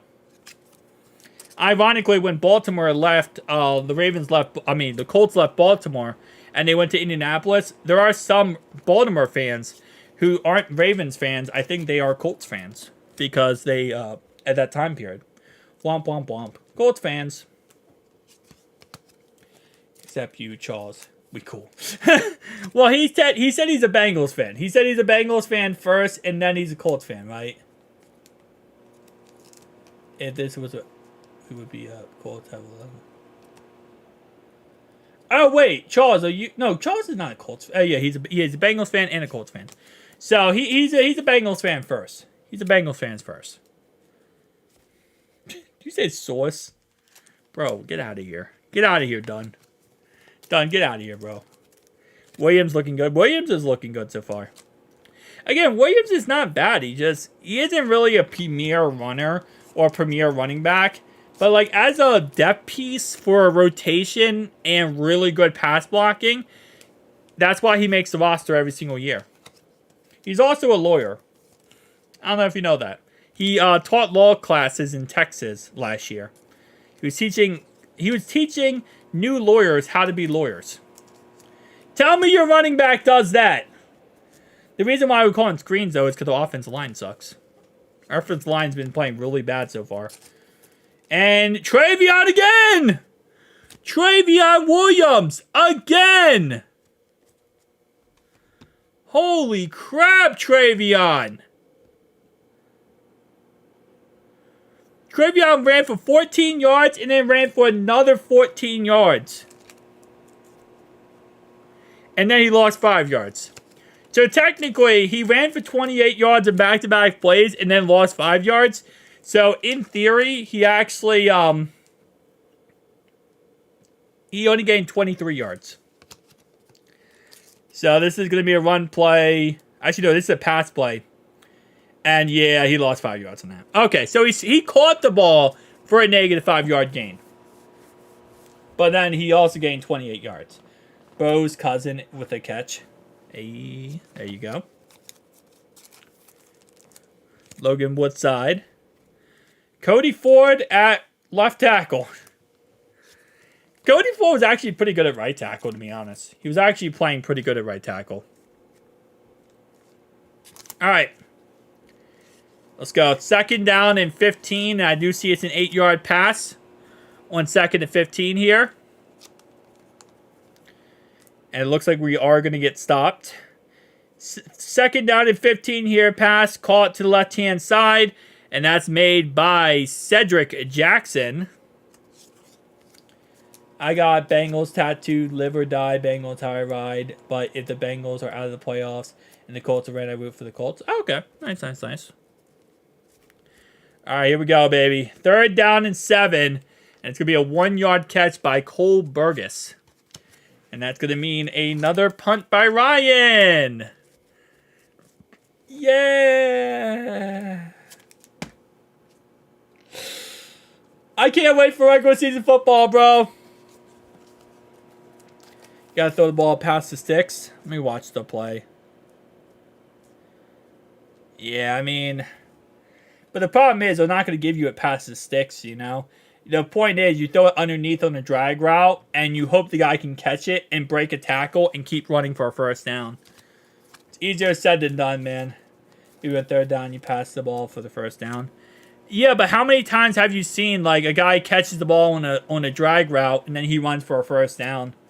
If no one's open and your line's collapsing with how our line has been playing so far today, it is what it is at the end of the day.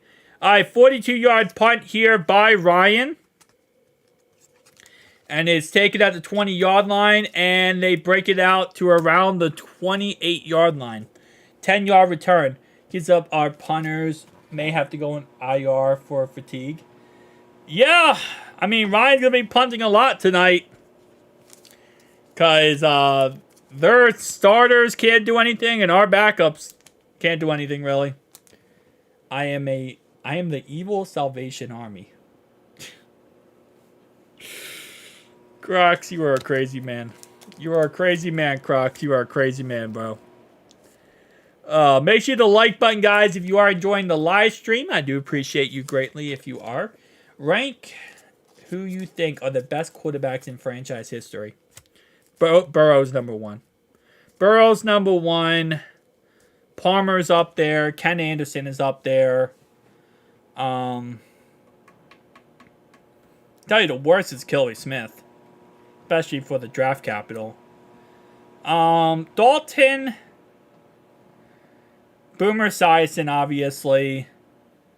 I don't know how I would rank them, to be honest. I'm just thinking about the best ones. AJ McCarron's 2015 run was absolutely freaking broken. Jeff Blake. Jeff Blake had a really good run in the 90s. Yeah, that's kind of how I would put it. Well, there's your no particular order, I guess. That's in no particular order. Joe Shicey's the best. Kelly Smith's the worst. Charles, Boomer, Anderson, and Palmer, yeah. Kelly Smith is definitely the worst. He was absolutely trash. Ryan Fitzmagic played for us for a little bit of time. He was actually okay. He wasn't, like, horrendously bad. But, yeah, I really did like watching Jeff Blake. I did a whole entire Achilles Smith documentary. And if you guys not see that, we went through the whole entire thing. And, yeah, Jeff Blake, pretty good. He wants to get paid, man. He wants to get paid, so in case he gets an injury, he gets $120 million. That's pretty much what it comes down to. It's most players nowadays are like that. They care very much. They care more about money than playing. Which is not a problem. I'm just saying, this is kind of how it is. You know? So it's not a problem for the player, but it's not how I do my cup of tea, but I'm not a player, so I don't really have much say-so when it comes to that kind of stuff, but alright, so 1st down 10, it's a pass caught to the right-hand side there by Goodson, and that's going to be a gain. Oh, sorry, excuse me. That was a catch by Gold, and that's going to be a gain of 14 yards. And Anthony Richardson has officially been benched. Well, not benched, but Richardson is done for the night, guys. So they played him for a quarter and a half. Burrow, Anderson, Boomer, Palmer, Dalton. Mike Brown says Greg Cook was the best quarterback he ever saw. Too bad he got hurt his rookie year. Yeah. That's another thing that does happen is there's a lot of quarterbacks in history who could have been really good if they could stay healthy. Andrew Luck, I mean, if he could have stayed healthy and there was no injuries, man could have been one of the best. Chase wants out. Chase does not want out. Chase just wants to get paid. Chase has 2 years left on his contract, plus 3 years of franchise tags done. Come on, man. This is not Pittsburgh where George Pickens wants out, okay? Come on now. We should pay T and trade. I don't think we're going to trade Chase. I don't think we would. If we traded Chase, we would get probably three first-round picks for him and a player. If we traded Chase, we get 3 first-round picks and a player. But I don't think we're going to trade him. We get bank, though. I'll tell you that. We get absolute bank if we traded Chase away. Cook was a prototype for the guys like Cam Newton. Only Cook could throw back in the 1960s. Yeah. I will say I did not watch football back then, so I can't get my input. I can't get my input too much. All right, second down. Here we go. As we got another sack. That's holding right there. That is 100% holding. Second down and 18 after a sack. And there was a penalty for illegal contact. But it's going to be second down and 18 here. And another sack. Back-to-back sacks on the play. That's back-to-back, baby. All right. That was, and they did call offensive holding. Could do it, and he had injuries for the last few years. Just a few years later, he'd have a comeback from it in a few weeks, yeah. All right, we got another flag, and that flag is going to be on us. That's going to be illegal contact. So I'm kind of out of order because CBS is freaking updating so quickly. And I'm watching the game live right here, and CBS is telling me what's happening beforehand. Palmer wasn't the same after his knee. Oh, bro, his knee. Oh, I remember that injury. Oh, all right. First down and 10 because now we're calling flags on the Bengals. Good to know. Now we're calling penalties on the Bengals. Run play up the middle right here. And that's going to be a gain of around 8 yards on the play. I'm just going to commentate it as I see it live and not for what CBS does. If you want to see what's going to happen, this is what CBS is for. This is why I don't like using CBS. I do like using ESPN, because they kind of go based on the actual game. CBS goes based on the future. Second down and 3 now. It's going to be a run play up the middle, and that's a gain of around 12 yards on that run up the middle. Great run by the Indianapolis Colts now into Bengals territory. Random dumb flag. 100%. 100%. See, that's why I can't rock CBS Sports. CBS Sports isn't bad. It just isn't that great either. So, Anthony Richardson's night was not 8 for 14, 86 yards, 1 touchdown, 1 interception. And he scored 7 points for us. Anthony Richardson's night was 8 for 14, 86 yards, and he scored for them, and he scored for us. He scored for both teams. Maybe, just maybe. I know it's crazy to say this. Maybe Anthony Richardson is a great quarterback. Because he scored for both of us. He scored for them, and he scored for us. He's working overtime out here, boys. He's working overtime, scoring for both teams. Second down and 6 here at the 39-yard line. Pass play here by the Colts. Going deep! And it's incomplete. Overthrown on the play. Overthrown. Intended right there down the field. And it's going to be another incomplete pass. Brings up third down and 6 here for the Indianapolis Colts. And this right here, as you can see, Cedric Jackson and one other guy had, Dom Davis had themselves a sack sandwich. Johnson and Davis looking good. Yeah, Cedric Johnson looking freaking amazing so far. Battle was working hard. Yeah, you had the pick 6. Amazing. On third down and 6, though, we give up a 9-yard run. Oh, guys. 3rd down and 6. We give up a 9-yard run to Eric Hall. Oh, man. Yeah, we're getting destroyed in the run game right now. Which is funny, too, because we weren't getting destroyed in the run game when Anthony Richardson was in. Isn't that funny how that works? Richardson's in, and we're not getting beat by the run game, which you would expect to get beat by the run game when Richardson's in. But now with their backup in, we're getting beat by the run game. Although we are actually getting out to the quarterback, though, which is nice. We're getting some actual pressure at the quarterback with Richardson out. Because Richardson's in, you got to respect the fact he can run it, so you can't really blitz him as well or get to him as well. All right, 2-minute warning, boys. 2 minutes left to go in this first half. 2 minutes to go in this first half so far. And Sam Ehlinger is actually not looking that bad, to be honest. So far, Travion Williams, 6 rushes, 33 yards.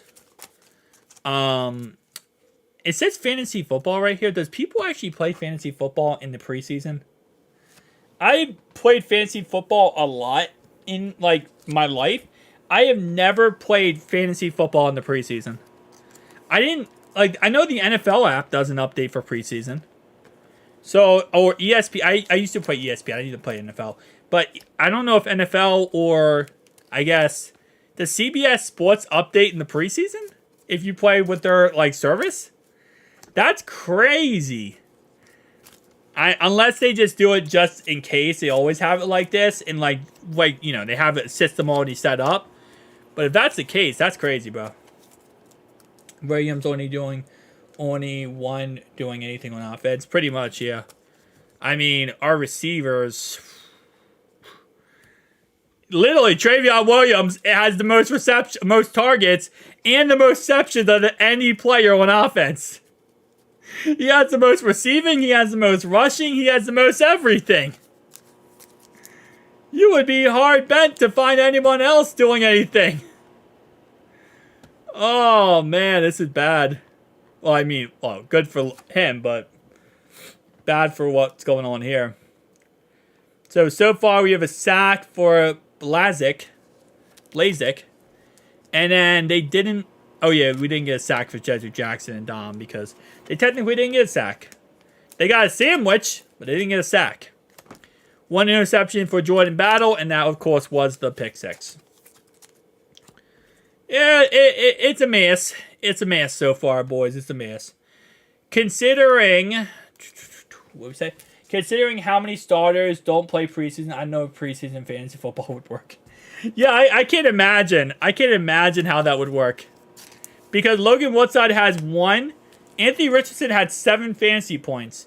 But with how this game has gone so far, I mean, 7 fantasy points probably, I mean, that carries you to a win pretty much, does it? That has to carry you to a win. Like, there's no way anyone else is going to have over 7. Travion has 6, though.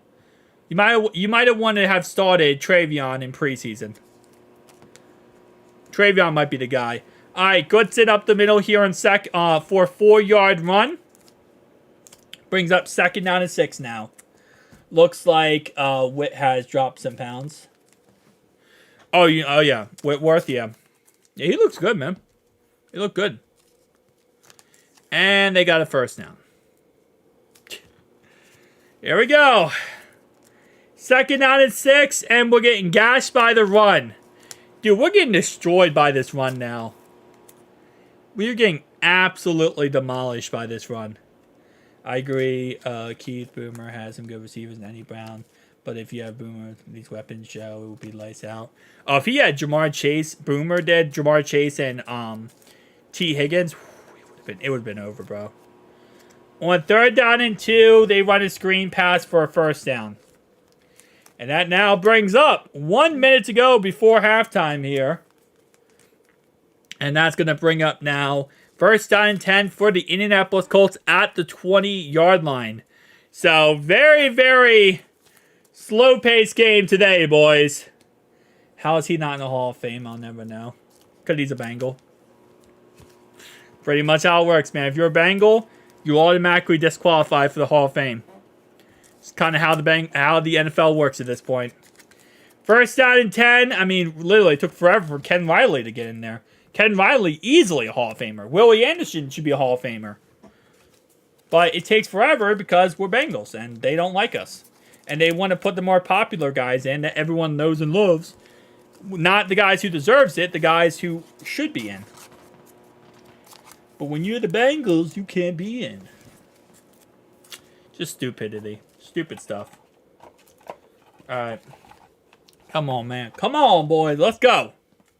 Let's go, defense. You're right, Ryan. 100%. Yeah. Listen, I'm not trying to say anyone who's in the Hall of Fame should be in the Hall of Fame. But there are players I feel like deserve to be in the Hall of Fame a little bit more. But if they're not like the really popular players everyone loves and cares about, they're not going to make it. And if you're a Bengal, you're automatically disqualified. Boomer should be in the Hall of Fame. Yep. I agree with you on that one. Crumley should have been a first ballot Hall of Famer. Yep. But the problem is, and then now, here's the problem now. And this is going to be another rant. Now the problem is, everyone can be in the Hall of Fame. There's no more criterias. We threw criterias out the window with the Hall of Fame. We threw them out the window. There's no more criterias. Anyone who is a big name is a Hall of Famer. So at the end of the day, if you're a big name, I haven't seen you since the last Chiefs game. Oh, well, what's up, Elite Elephant? How you doing, Bo?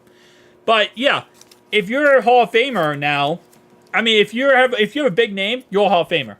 Which means there's no actual criteria to get in the Hall of Fame. Anyone can get in the Hall of Fame.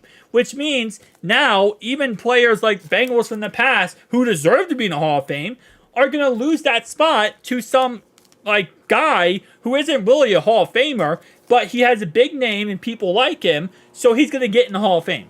And he's going to get in the Hall of Fame over players who deserve to be in the Hall of Fame. That's the problem nowadays with the Hall of Fame. We just let anyone in. We're letting anyone in. That's the problem.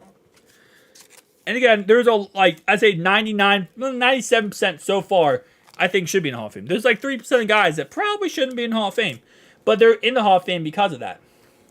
I don't need mods right now. Elite Elephant, if I need mods in the future, though, I will definitely consider you, man. I appreciate you, though. But I just don't need mods right now. I got a couple mods tonight. And we also got a little bit of a slower stream because of, everything going on with the game being very slow-paced and not being really that action-packed. Also, preseason week 3. Led his team in tackles. Yeah. But if you're a Bengal, you can't do it, bro. Can't happen. Because think about it. There could be a guy out there who maybe, listen, Keith, there's a guy out there that didn't do all that, right? But there's a guy out there who played alongside a really good player and looked really good. And that team won 3 Super Bowls. And even though he didn't do much of anything, it looked really good. So he's going to get in there over Crumley.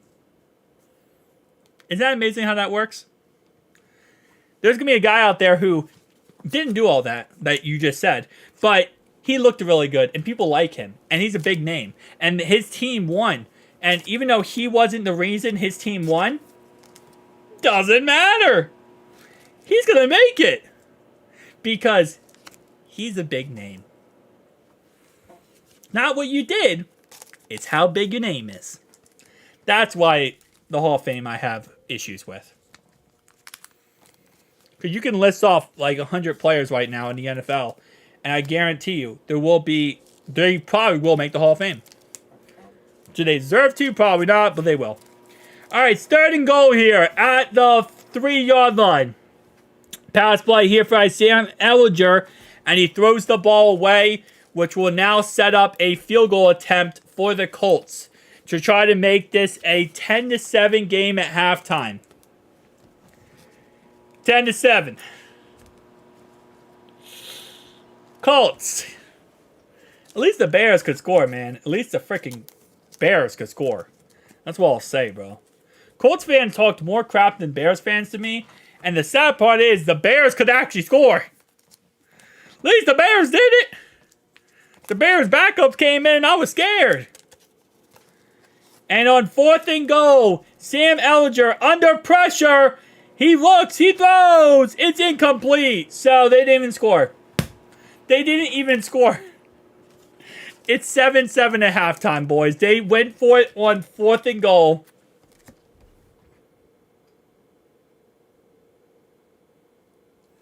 Dude, Crocs has been here since like day one, bro. Crocs is like the OG of OGs, man. Croc has been here before I started streaming. And I don't even know how that happened. Dude, our defense played so good, bro. They did not score since the very beginning of the game. Our backup defense was so freaking good. 100% so good. New York Yankees expect some of these guys to look better. Exactly. Yep. Because you always look better when if you're on a team that's really good and your team's amazing, you're always going to look better. Everything's going to be better. You know, plays are going to happen. Passes are going to get picked off. Players are going to get stopped. Like, it always will look better when you're on a team that's already good. But the problem is there's teams who aren't really good where one player can make up a team. But that's not a big storyline. That's not a big player to talk about. That's not a player people care about. And they don't get the Hall of Fame, but the other player who barely done anything, it is what it is. Jerry Ryan, Creed Humphrey, Quiff Center guy extended. Yeah, I talked about it earlier in the live stream, Evan. You might have missed that, but yeah, I mean, he got $72 million over 4 years. I think it makes sense. He's a great center. He's an absolute great center. So I don't see reason why he shouldn't have. After the scripted play, our defense has been smooth. Yeah, literally. After the first 15 scripted plays by the Colts, our defense has been absolutely, like, lights out. This backup unit for our defense is actually looking really freaking good. Swan is Hall of Famer. 3 great catches, 2 Super Bowls.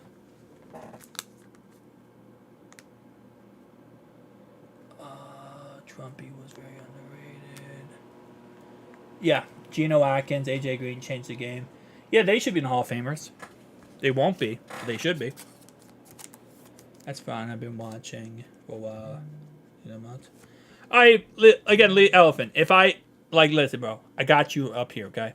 If I need a mod in the future, I got you. Got you, bro. I appreciate you, Lee Elephant. I appreciate you, brother.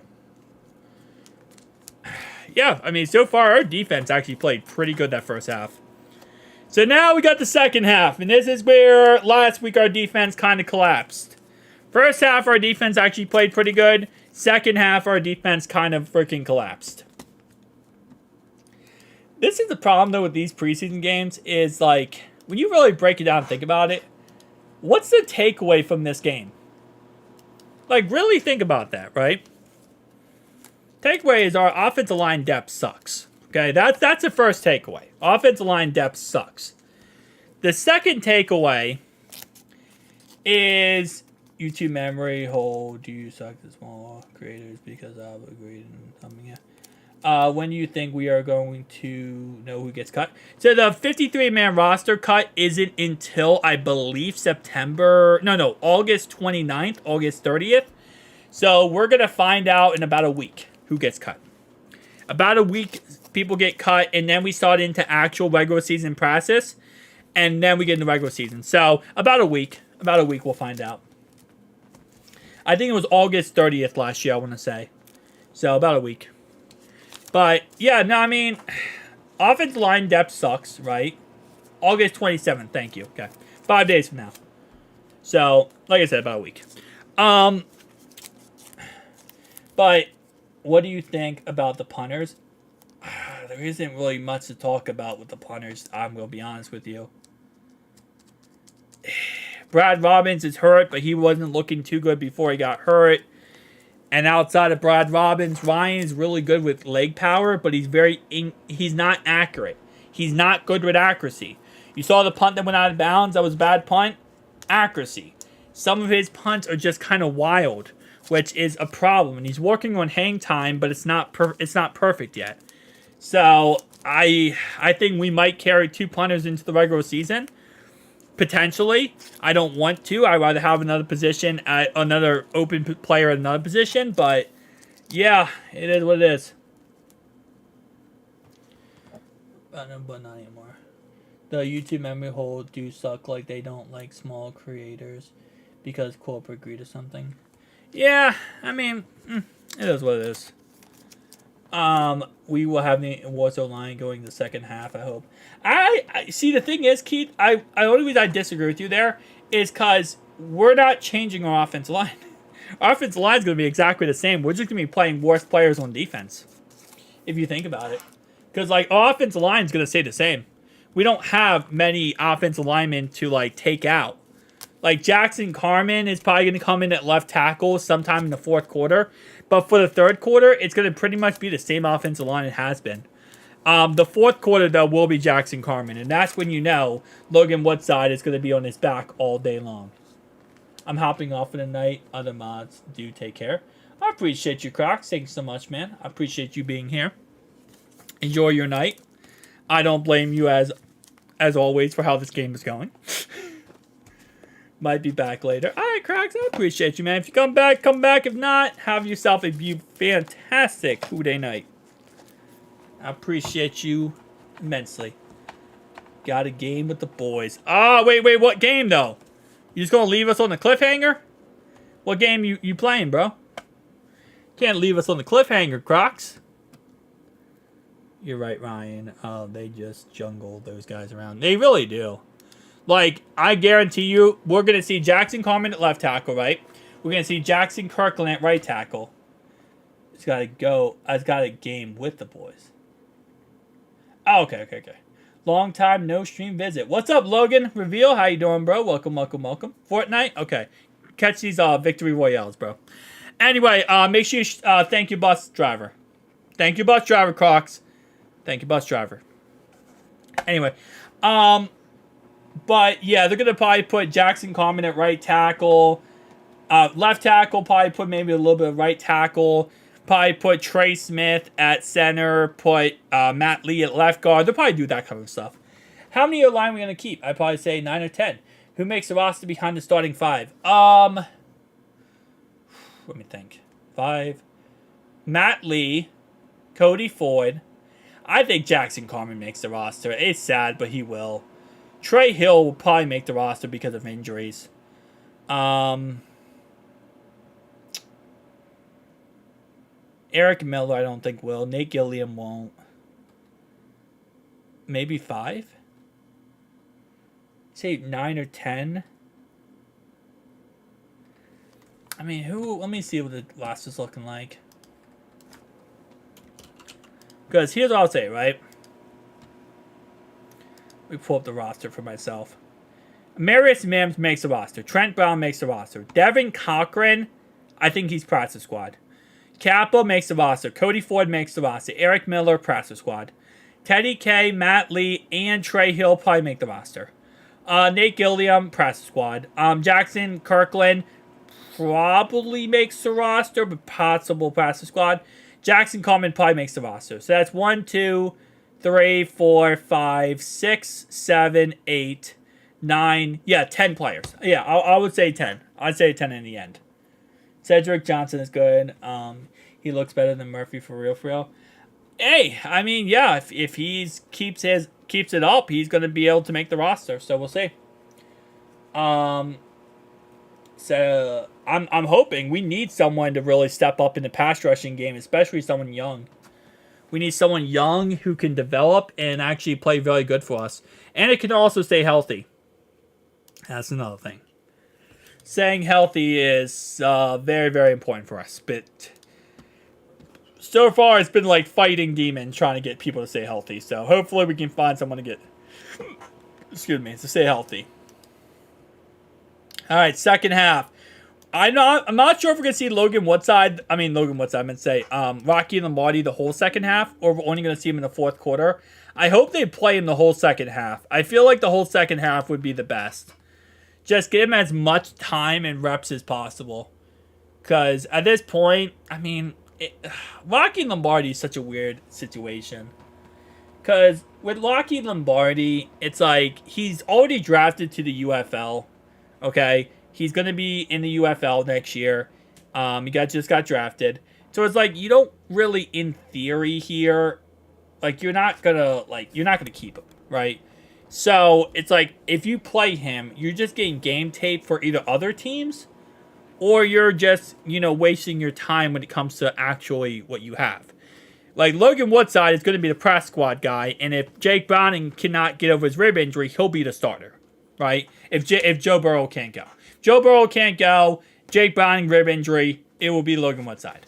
So you need to keep him. Anything good from the Burrow interview? I didn't see anything that crazy amazing. I say 10 makes it as well, but I think Kirkland makes it as a backup right tackle with Jackson Carman. I think Carman experience is over. I just don't think it is because the only reason why I think we're going to keep Carman, I don't think we should, but I think the reason why we will is because he's really good in zone run scheme, and Frank Pollock absolutely freaking loves him. Frank Pollock loves him, and he thinks that Jackson Carman's really good. If you hear him talk about Jackson Carman, he talks very high about Jackson Carman, like extremely high on Jackson Carman. And if that's the case, like, it is what it is, but if the coach likes you, and he's your offensive line coach, you're probably going to make the roster.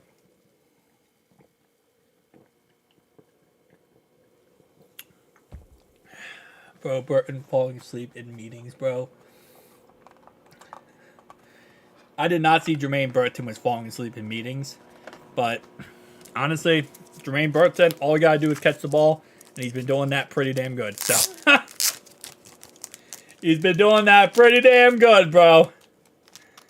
I think we've got a lot of young guys on defense, but big contender is Chris Jenkins, Murphy, and yeah, Moa really has been turning heads, I feel like. And even in this game, he's been looking pretty good too. So I'm excited for Moa, see how he develops. But again, yeah. O-line coach needs to be replaced. Bro, don't get me started on Frank.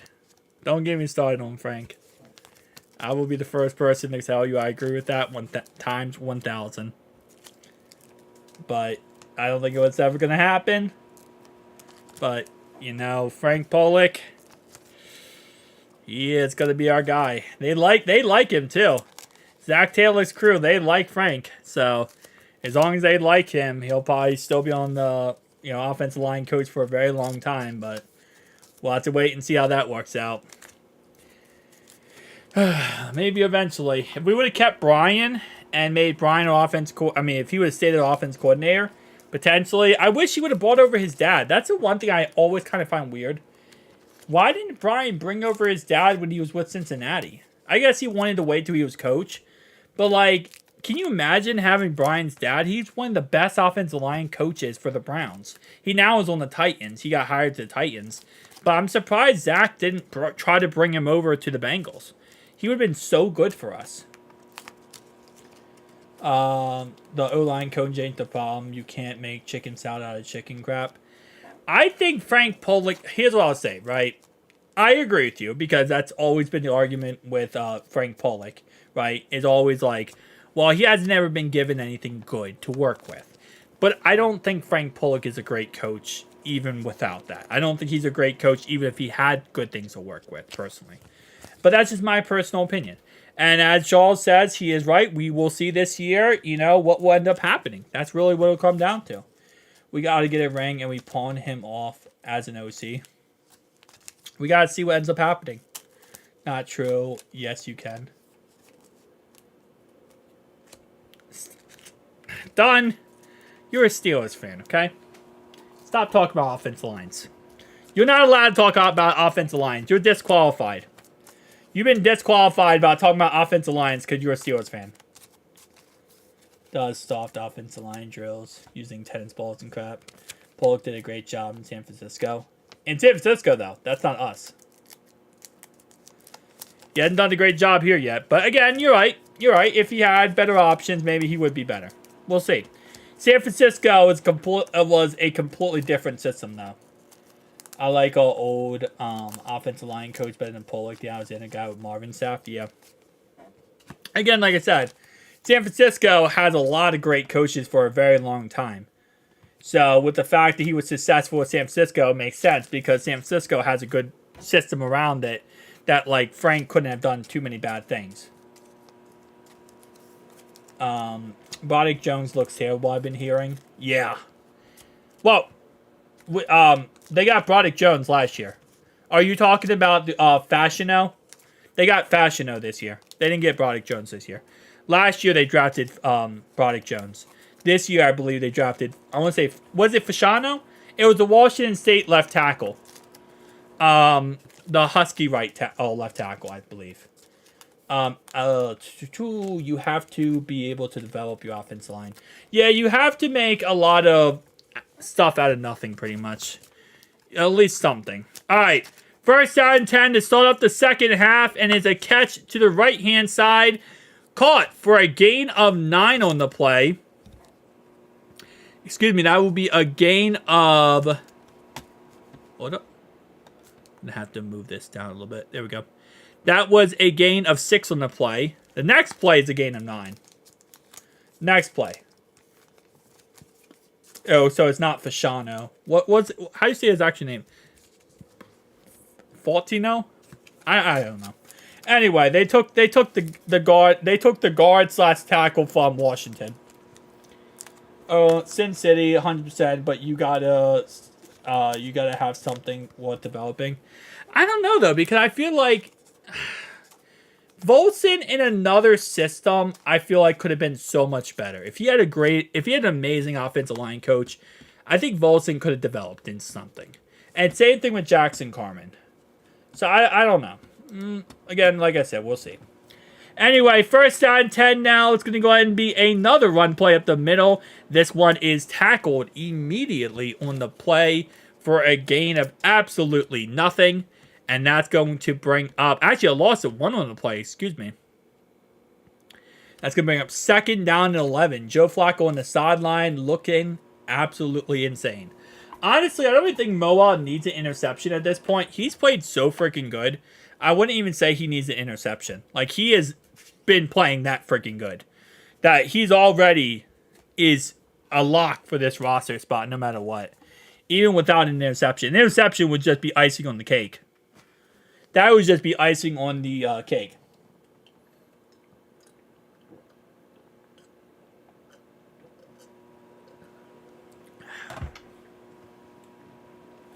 I don't know. We'll see how Jonah does with the Cardinals. The Cardinals now have Jonah Williams. We'll see how he develops with the Cardinals. All right, first down 10 for the Colts here. First down 10 is the Colts at our 41-yard line. The Colts going right down the field on us. And it's going to be a gain of around 6 yards on the play. Actually, mark him down for a gain of 7, I believe, on the play. I don't know who the coach was back then, but the most definitely was better than Pollock, that's for sure. Yeah. Whew. AC joint. So now they're talking about Anthony Richardson's injury. So they talked about Joe Burrow's injury in the very beginning of the game. Now they're talking about Anthony Richardson's injury in the third quarter. Shout out to the referees. Shout out to the announcers. If one team in the AFC North takes a huge step backwards this season, who do you think it was? Steelers. Did I say the Steelers? Steelers. Take what I said about the Steelers and times it by 50. I think 100% it will be the Steelers. With that last 8-game Steelers stretch they have, it's 100% going to be the Steelers. We'll see how Mims develops. Yeah. Mims is going to be the ultimate project, if you think about it, because he only played 7 games in college. So he's the guy you really want to see if Frank can develop with. Third down and 7 now at the 38-yard line for the Colts. In shotgun here, halfback in the backfield. It's going to go ahead and be a pass play here. This one is incomplete on the play. And that brings up fourth down and 7 and a 56-yard field goal attempt for the Indianapolis Colts. And yes, he did actually end up making the 56-yard field goal attempt, which is crazy to be honest. That's insane. 56 yards, bro. The Colts got themselves a freaking kicker, apparently. Offense has to do something this half. Especially because I think the Colts are not like the Bears. I think the Colts will actually put in their backups to a certain degree. So we should be seeing a lot of backup defense, which means our offensive line should be playing a lot better and should have like some actual like good plays here. So we should be good in the second half. Come on, defense. I mean, offense, not defense. Defense held them to a field goal, which 56 yards. That's kind of crazy, bro. I ain't gonna lie to you. I was not expecting them to kick that field goal, 56 yards. But hey, they took the shot. They took the play here. All right, 10-7 Colts. I gotta say the Colts. I mean, the Bears did a lot better against us than the Colts did. That's 100% a fact. Colts, like, man. I mean, they could have missed that 56-yard field goal. We still would have been tied. Come on, defense, offense, special teams. Just do something this second half. We'll also see who the quarterback is though, because again, like I said, it would make sense to have a split Rocky Lombardi second half here, but I think the Steelers do very tough schedule in the Act. Dude, 8 games to end the season off for the Steelers. That's the toughest gauntlet. That's the toughest ending schedule since what, 2002 they said? It's insane. Like, I don't know why the NFL has beef with the Steelers. Like, there's no way, realistically speaking, you give someone that schedule unless you don't like them. That ending, bro. And it's just like back to back to back to back. It's like you don't even get time to breathe. They didn't even give Steelers any time to breathe, bro. You just get back to back to back to back. I ain't worried. We're going 17-0. Oh, God. Done. You're coping. Done. Denial is the first step. You have to be self-aware. You're not going undefeated with Justin Fields or Russell Wilson. I'm sorry. No, they're going to be 8-9. Like, bro, Nate, they're literally going to be 8-0 and lose the last. No. They're going to be 9-0, and then they're going to lose the last 8 games of the season, and they're going to go 9-8, and that's going to be above 500, and that's how it's going to be. It's going to be 9-8, and will they make the playoffs? Maybe. Who knows? Maybe they will. Maybe they won't. Of course they did. Like, again, this game, I don't know, man. The refs are like, they don't want to get involved in this game, but they do, but they don't. Like, they're very passive this game. They don't want to get involved that much, which is interesting. Hey, cocaine is playing now. We have cocaine in the game. Make it 20-0, and we'll winning the Super Bowl, bro. Stop. You're coping. You're coping, bro. You're coping. You gotta stop, bro. Jermaine Burton to wide receiver 3. No, Yoshi is wide receiver 3. Jermaine Burton right now is still wide receiver 5. He's wide receiver 5 behind Trenton Irwin. Not saying he can't overcome that. He definitely can. But right now, Trenton Irwin is wide receiver 4. Number 3 is Yoshi. Yoshi is 100% number 3. First down and 10 for the Bengals. In shotgun formation, one play up the middle, and that's going to be Mr. Cocaine. Cocaine with the gain of a couple yards on the play, and that's going to bring up second down right here. Cocaine starting this off where we want it to start off. And I love how CBS Sports is literally 3 plays before NFL Network is. Because I'm watching right now on NFL Network, and I love how NFL Network is 3 plays behind. Let's win this Colts game. Our third stringer is better than the second stringers. If we could win this game, which is actually kind of funny. All right, second down and 8 here. Pass down the field is caught by Jermaine Burton. On the depth chart, maybe, but skill-wise. Okay, I don't know. I think it's very close between Jermaine Burton and Yoshi. Yoshi is a very good receiver. He is very, very good. I would say it's very close between Jermaine Burton and Yoshi. But I agree. If you want to tie it for wide receiver 3, I don't think that's bad. Yeah. Yeah, Nate. He's, I mean, you gotta give him a break. You know, he's never actually, what's up, Charles? Who day? He never actually played NFL football, man. Like, this is his first time ever playing, and it's the preseason, but still. And on first down and 10, Logan Woodside gets sacked. He ran backwards and tried to make a play, waited for someone to get open, held the ball way too long, and got sacked on the play.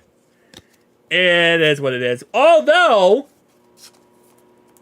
Jermaine Burton, on second down and 18, has a 21-yard pass where it's a pass interference call, but luckily we get to decline it because Jermaine Burton gets a first down on second down and 18 after the stupid sack by our boy Logan Woodside. So great play right here by Jermaine Burton. Pass it. Oh, wow. That was crazy pass interference too when he caught that. Have a good night, Who Day Nation. Once the whistle blows, it's on in New England. Exactly, Charles. Have a great night, my man. Thank you so much for stopping by the live stream. I appreciate you. But yeah, no, it was, whew. Watch out, Burton figures out the playbook. If he figures out the playbook, though. I mean, again, like I said, I think he'll easily become wide receiver 4 for us. I think Yoshi's also very deadly, though. It's a combination, man. It's like a tie. I wouldn't say Yoshi's better than Jermaine. It's like a tie 1A, 1B with those two. Matt Lee needs to be a starting next year consistent blocker. I would love for him to be our starting center. Him as a starting center, move Teddy K to left guard, and we have ourselves a nice 1-2 punch there. That's what we need to do, man. Just move Teddy K to left guard, have Matt Lee at our center, and we're all good. Just keep throwing it up to Burton, abuse that mismatch. Bro, this is like, I think this is the Colts' like third string defense at this point. Any single time, Burton going against anyone on this defense is a mismatch. Any cornerback on this roster is a mismatch at this point. Like, it is absolutely a mismatch. Run play here by Cocaine, and Cocaine gets tackled in backfield. I thought this game was Saturday. I'm slow. You're good, bro. No, yeah, we play tonight. What's you doing, bro? What's up? How you doing, bro? All right. Let's get it. Second down and long here. And I do see that we get stopped 3 and out, sadly. So the first good drive here so far, and then we get stopped. Third down and 11 here. He makes 2 plays in a row. Then we go away from him. Yep. Because for some reason, that's why Logan Woodside is probably not the greatest quarterback of all time. We check it down on 3rd and 11. Wouldn't have even gotten the first down anyway, which kind of sucks. I wasn't stating we'd be up by 10 touchdowns. Lucky I wasn't stating we'd be up by 10 touchdowns. Yeah. Renfro looks like a tight end, not a punter. Oh, we got to win at least one game, though. It's a preseason. Who cares? It's a preseason, bro. Nobody care about winning preseason games. Nobody care about winning preseason. Yeah. We punt the ball, and Ryan pins it inside the 5-yard line. Nice.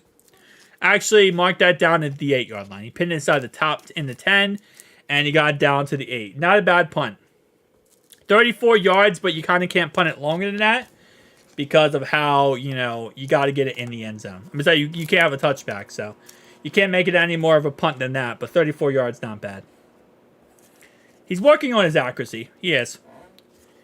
Like I said, he'll get better at his accuracy, but definitely something he needs to work on is his accuracy. But he'll get better at it. Boom, boom. All right. Let's keep rocking and rolling, boys. Keep rocking and rolling. Defense, just keep getting stopped. We might need a pick 6 on defense again. Honestly, we might need to get another pick 6 on defense to win this game. I don't know if we're scoring on offense. I'll be honest with you. But we definitely need on defense to get a pick 6. Like, some type of pick 6, man. Because this is not looking good on defense. I mean, on offense. Has old Joe Flacco... No, I don't think he's playing tonight. I don't think they're starting him. Because he's a guaranteed number 2 quarterback for this roster. So I don't think they're going to play him at all. I don't think they played him at all. No. Yeah, no, they haven't played him at all in preseason. So I don't think he's going to get any snaps at all in preseason. But I'm going to guess they already know what they have in him. So that's kind of how they're looking at it. Jordan Battle's been looking good. Yeah, he had a pick 6 tonight on Anthony Richardson. It's been looking pretty dang good. Happy we have him. Continue rocking and rolling, you know. We got 18 days before the regular season kicks off. And we're so close, man. No doubt. Or a special team score. Yeah, exactly. I don't think we're going to score an offense. That last drive was our best drive of the game so far, and we ended up punting. So, it's going to have to be a pick 6, a fumble for 6, or it's going to have to be a special team return. I don't see us scoring on offense, man. Our offense is very sluggish with our backups in. So, very interesting. The Chiefs finally go 0-3 in preseason. That is so sad, because the Queef started their starter, too, which is even more sad. All right, Jason Bean is now the starting quarterback, so they're putting the third-string quarterback for the Colts. The Colts went through 2 quarterbacks in the matter of, like, 3.5 quarters. So, now Jason Bean's coming in with 7 minutes to go in the third quarter. Lombardi time, 100%. Are you saying Rocky Lombardi? I don't think he'll play to the fourth quarter. I would assume he's not going to play till fourth quarter, mid-fourth quarter. And the reason why is because there's really no reason. I said this before in the live stream, but at the end of the day, like, he's not the starter. I'm sorry, he's not going to be the third-string guy. He got drafted to the UFL. He's going to play on the UFL. Like, you're really not seeing anything by starting him. You're not getting anything to work with.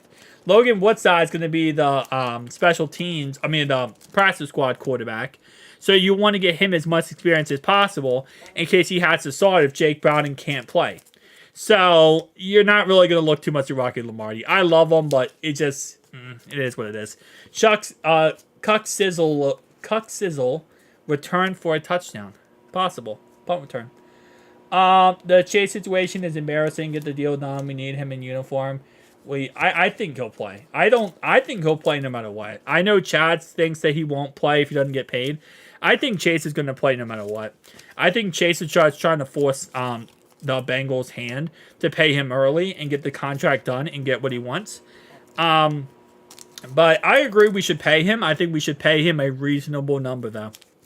I think we should pay him a reasonable price tag. And their third-string quarterback also runs. Great! Did they not realize we trashed their starter for just running, and now their backup just runs? This $40 million a year Super Bowl window will be closed. I disagree with that. I will say for the aspect of if he gets $40 million a year, right? It technically won't be $40 million a year unless if he wants 160 on his all-veteran contract. Then yeah. But if he doesn't want it, and if he wants it like spread out 160 over 6 years, then I think it'll be okay. Lloyd last game, hell, he'll be off. He'll be off to the UFL after this. Yeah, he's not going to play any. So but in the end, it's going to be $34.256 million a year if he gets to 160 over 6 years, which I mean it's possible he does. I don't know. Again, like I said, the Bengals have a number that they feel Chase is valued at. And they have a number that they feel, and Chase has a number he feels he's valued at. Chase is in his agent. Not really Chase. But his agent has a number he feels Chase is valued at. And they're just going to have to meet in the middle.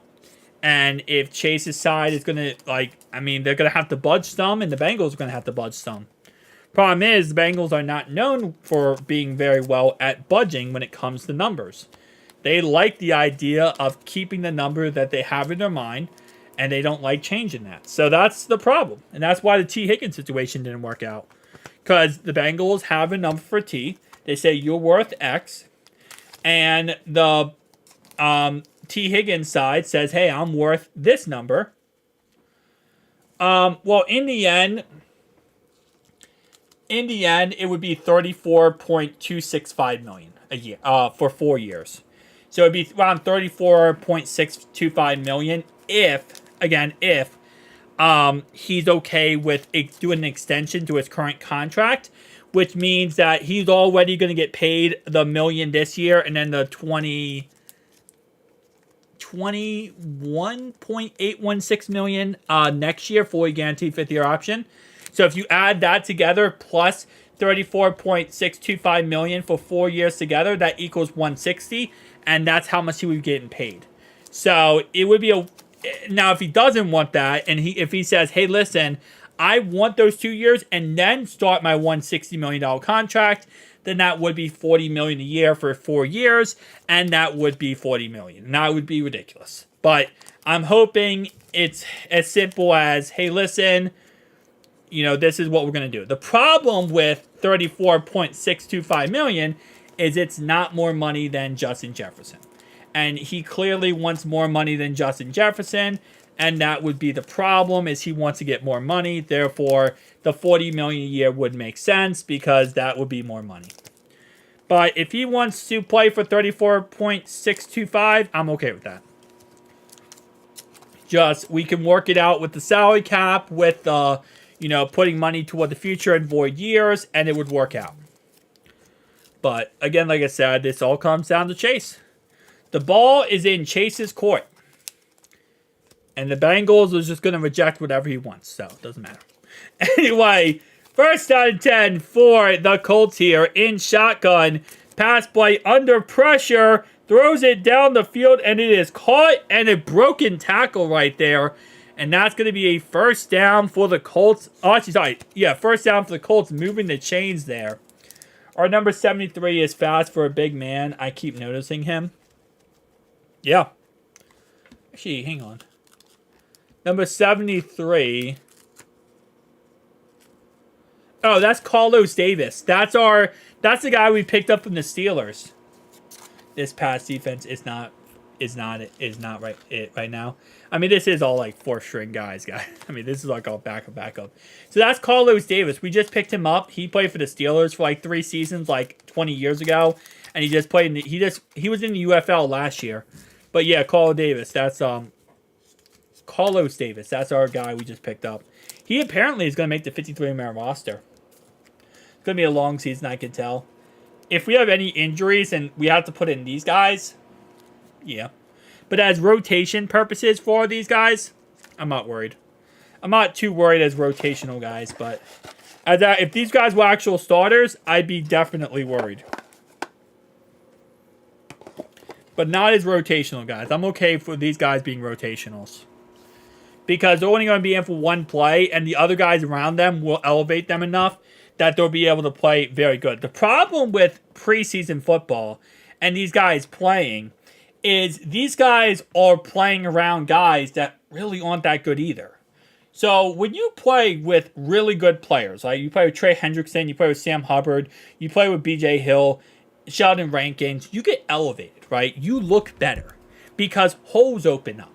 Right? When holes open up, you can get through that hole and get to the quarterback and make a really good play. That's why they say players that play with, like, for example, Aaron Donald, they always look better because they get to play with Aaron Donald. If you play with a bunch of other guys who are kind of mid or maybe just not that good, you're going to look worse by comparison because unless you are a dominant player and you look really good already, you're going to look bad because nothing's going to go perfect. You're going to have to really look good. Like, you're going to have to play outside your mind to look good. But if you play with really good players, then you're going to look good. Then you look good automatically. So, for example, some of these guys might not look good right now, but they'll look really good when they have Sam Hubbard next to them. They're going to look really good when they have Trey Hendrickson. So, just keep that in mind. Like, again, right now, when you're playing with but when you're playing with mid players, you're going to look mid. When you're playing with really good players, you're going to look really good. Players can elevate players around them. Their third quarterback is way better than ours. Their third quarterback, yeah. I mean, he's... yeah, I agree with you. Again, look at what side. He's never played in the NFL, man. Like, give him a break. Do you think that safety dude, it will make? Yes, he will. 100%. Yeah. He has done so good in training camp and so good in practice. Practice. So far, he will make the 53-man roster. 100% he will. And he's also looked good in preseason as well. Didn't see him too much tonight, but he's been looking pretty good overall wise. So he'll 100% make the roster, yes. Whew. We've been live, guys, for 2.5 hours. Appreciate you guys being here tonight with me. 2.5 hours, bro. Next time we're going to be live is probably for the 53-man roster cut day. When we have the 53-man roster cuts on the 27th, I will be live to break down the cuts. And then after that, we might be live for a practice or two, and then we'll be live for the game. So we'll have to find a quarterback 3 after final cuts. Well, so here's the thing, right? We're going to carry 2 quarterbacks into the season. Whoever our quarterback 3 is, it's going to be a practice squad guy. Okay? So if Rocky Lombardi is going to UFL, then that means that our quarterback 3 would be Logan Woodside. Now, if we don't keep Logan Woodside and you're like, hey, we got to go get someone else, the problem is they're going to be a practice squad player. We're not carrying 3 quarterbacks into the season. So they're going to be a practice squad guy. And if they're a practice squad guy, they can get signed by anyone off our roster. So we don't have complete control of them. Now, if, Jake Browning is not 100% and he's still messed up and hurt, and his rib injury is still a problem, then we will carry 3 quarterbacks. But what we'll probably do is put him on IR for a little bit of the time, because you can have a player on IR for 4 weeks. So we'll put him on IR for the first 4 weeks of the season, and we'll probably pick somebody else up and put them as the second string quarterback. But we're only going to have, you can have 3 quarterbacks now because of COVID? What? But that third quarterback counts against, no, you can, you're right. But it would count against your 53-man roster spot. You said playing with trash. I thought you were talking about Jackson Carmen for a second. Oh, no, that's beyond trash. That's the dirt in the ground. Anyway, but I thought they still count toward your 53-man roster even if you do that. No matter what, they're going to count toward your 53-man roster. So the idea is put Jake Browning on IR for the first 4 weeks of the season, pick up somebody else, right, and make him your third-string quarterback. I mean, I can look that up. I don't remember them saying you can have a third quarterback that doesn't count. I'm sure they did something with COVID because, yeah, people were getting sick and stuff. But I think they still count toward your 53-man roster. With COVID, what they did was so COVID did with the IR was now with the IR, you can be put on IR and come back in 4 weeks. It used to be you had to come back in 6 weeks, and it was a whole process. But because of COVID, you can now come back from the IR a lot faster. And that was the whole thing with COVID, was that they made it, okay, well, now you can put like Jake Browning on IR, and after 4 weeks, he comes back, and he can now be your player again. And he does not count toward your 53-man roster if he's on IR or if you put him on the PUP list to start the season off. So overall wise, that might be a touchdown. That's not a touchdown. Let's go. But yeah, so I think what they're going to do is if they don't lock with Logan Woodside, because he'll be a practice squad quarterback no matter what. If Jake Browning's not 100%, they'll put him on the IR, set him out for 4 weeks. And then what they'll do is once the 53-man roster cuts happen, if Jake Browning can't play, they'll bring somebody else in. They're just signing another quarterback. I think that's probably what they're going to do. All right, I'm out this game. Game is boring. See y'all September 8th. All right, done. See ya when the Steelers lose week 1. Who did they play week 1, actually? They played the Falcons, I believe. Yeah, when they lose to the Falcons week 1. So now the Colts are challenging. That's a touchdown on that. Whereas the quarterback rule, the third quarterback didn't count against the game day roster. Ooh, okay. Why did I not realize that? Hang on. I got to look that up now because I did not realize. All right, so that's a touchdown. Touchdown, Colts.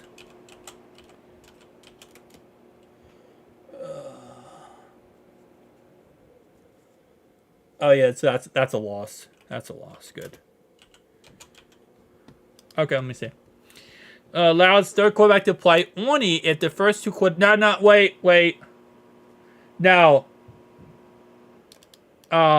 Nate, the emergency quarterback rule allows the third quarterback to play if the first two quarterbacks are unavailable due to injury or ejection. Once a quarterback is cleared to return to the game, the quarterback must leave the game.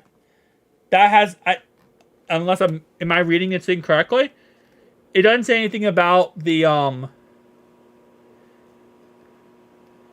emergency third quarterback must be the 53-man roster, the elevated practice squad. The starting quarterback is the backup and must also be on the club.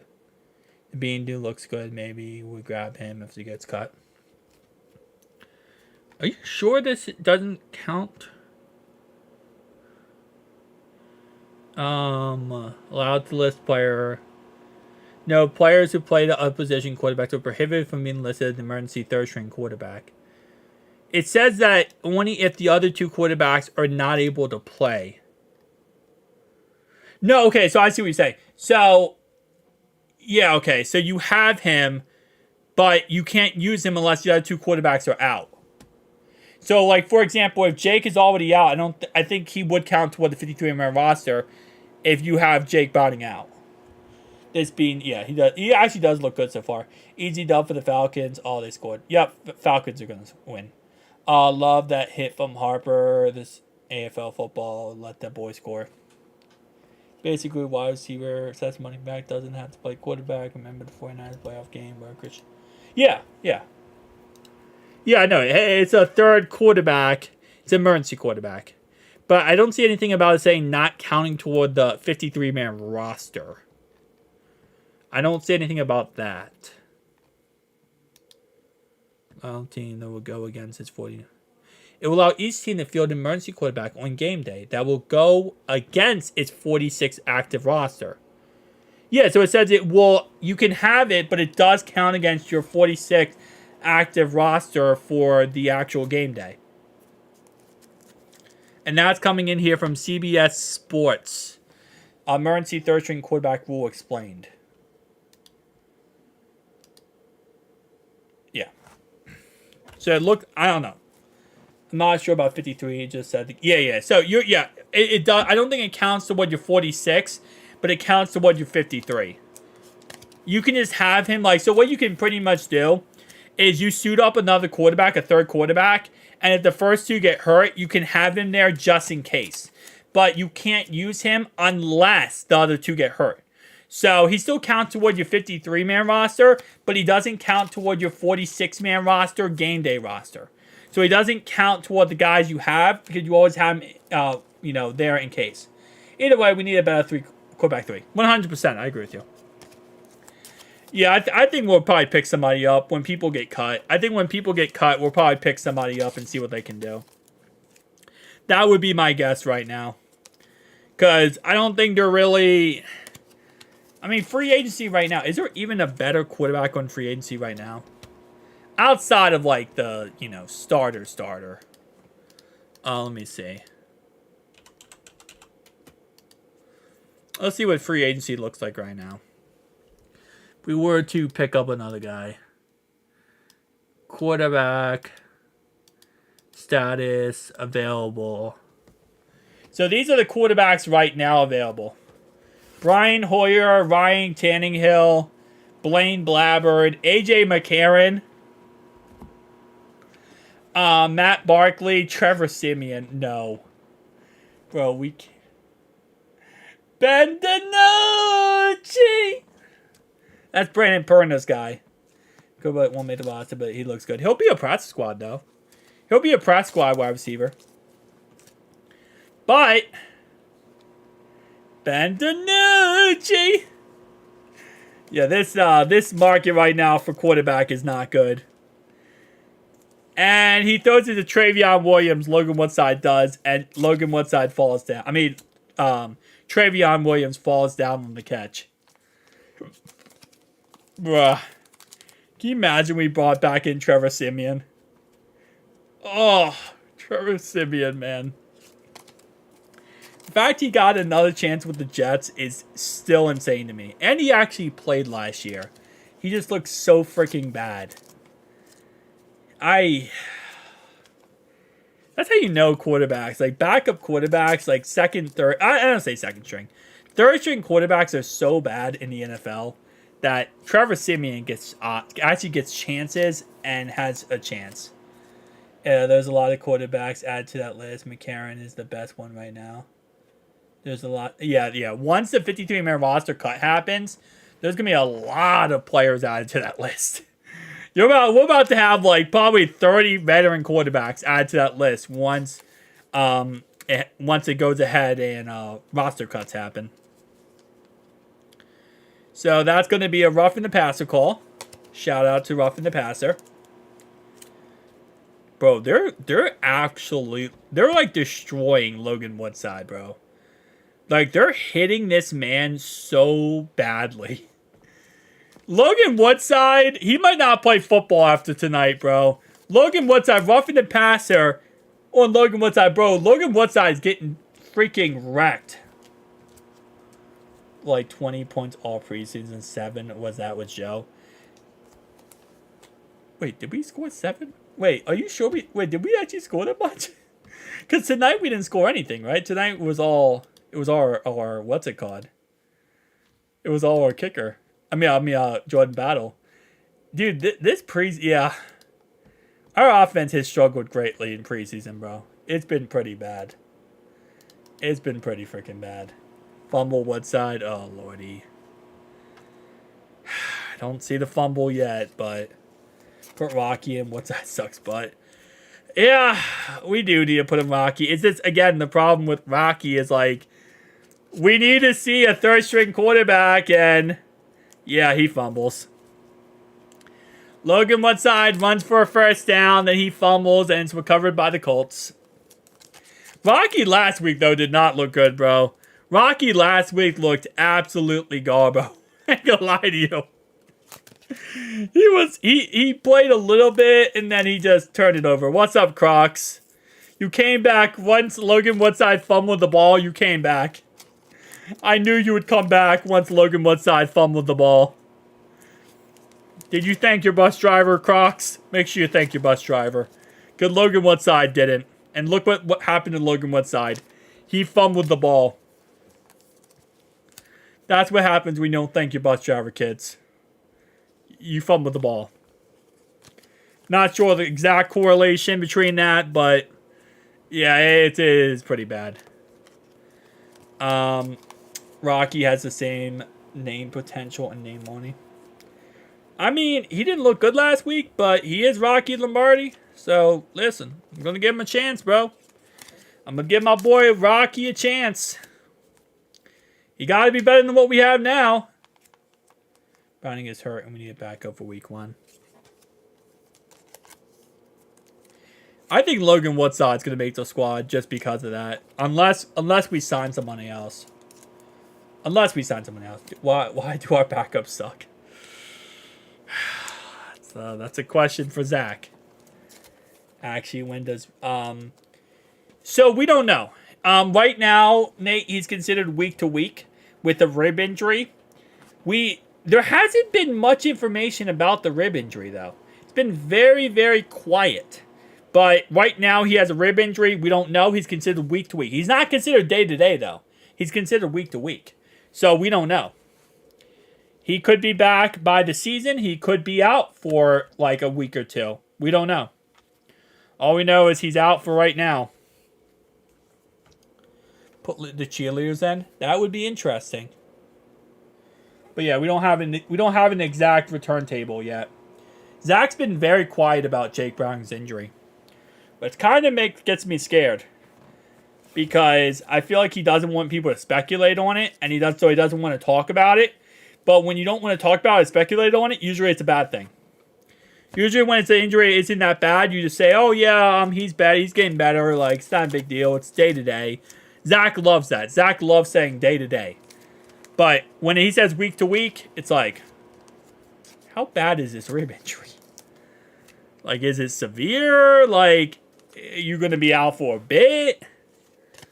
But the fact that he's putting in so much Logan Woodside makes me think it's going to be a little bit. But we still have 3 weeks to the season, technically. Well, 18 days. But pretty much equivalent to 3 weeks. Hopefully. We can figure something out and not fumble the ball, Logan. Okay, come on, Colts. Stop celebrating. The cheerleaders to find the end zone after catching a... Dude, like, we're not scoring a tutty unless somehow, some way we get a pick six, a fumble, or we get a kick or punt return. Oh, Lordy. Bro. We are just getting gashed with this run tonight. The one thing we have just been getting absolutely demolished with is the run tonight. Pass has been like kind of ups and downs. We've had some good pass coverage, some, good run defense, some good pass defense. But the run game has been consistently an absolute chore for us to shut down tonight so far. It has been the biggest problem. First down and 10 now at the 44-yard line for the Colts. Run play up the middle. And, literally, gains 3 yards. Automatically gains 3 or 4 yards every time they run the ball. Their quarterback's name is Slovis. Slovis. How is your name Slovis? Bro. The cheerleaders can score a tutty because they are cute and better than Logan Woodside. No, bro. There's going to be some third-string guy on this Colts roster who wants to make the team, and he's going to deck the crap out of a cheerleader. I guarantee you. He's going to light a cheerleader's ward on fire. Second down and 7. Slogus throws the pass underneath, and he gets around 5 yards on the play. That brings up third down and 2. Third down and 2 now, and at this point, the Colts are just trying to run this clock out, which I respect. Because they're probably like, you know what? We saw what we saw tonight. It is what it is. Watched a lot of Bengals football of the years, and this is the worst group of backups I've seen in a long time. Rick, I agree with you. I agree with you, Rick. This game has been pretty bad for our backups. Except for our defense. Our defense against their starters was actually pretty good. The very bottom of our roster has been outplayed in every game. I guess it doesn't matter because they won't be on the team. I mean, some of them will be. But again, like I said, as rotation guys, it is what it is. But as a rotation guy, you look a lot better when you have starters with you instead of backups. And this is a good example of that because these guys do not look good when they're all backups together. Equal decks. Yeah, you are correct. The top end of our roster looks really good. I mean, they're really good, especially, but they look even better compared to this bottom half. Pass down the field is incomplete. That will bring up now a second down and 10. It's an incomplete pass. Oh, man. This is what I say, again, I'm so iffy about our backup for our depth of our offensive line scares the living crap out of me. It scares the living crap out of me. If we have an injury, we are fluffed. We need to get some actual roster. We need to get some depth to our offensive line, man. Guys, that's if on the roster because we steal players like on other teams. We do, yeah, we do a good job at that. So that's why we'll probably be live. I'll be live again after this on the 27th when the 53-man roster cuts is. Because after 53-man roster cuts, what happens is, I think it's the next day, I want to say, they do a queue system. And the queue is based on a couple of different factors. But that's when you can choose what players you want to pick up. So you can't just instantly pick up somebody. You have to wait and kind of go through a queue system. Everyone has a chance to pick up someone. But yeah, I'll be live for that. It's preseason, guys. It is preseason, but it's backup preseason, and it's rough. It's rough, Nate. I said Nate. It's rough, Crocs. It's rough. Boy, day to day like that. Taylor reports. Frank Pollock. Fire Frank Pollock 100%. I still don't like Frank Pollock. I still think we should fire him. I will agree with that. 100%. Preseason football. I love it because I get to see our guys. I get to see everyone do good.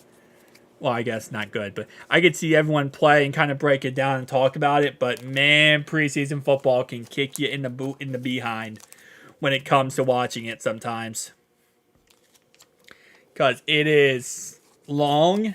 It is very frustrating.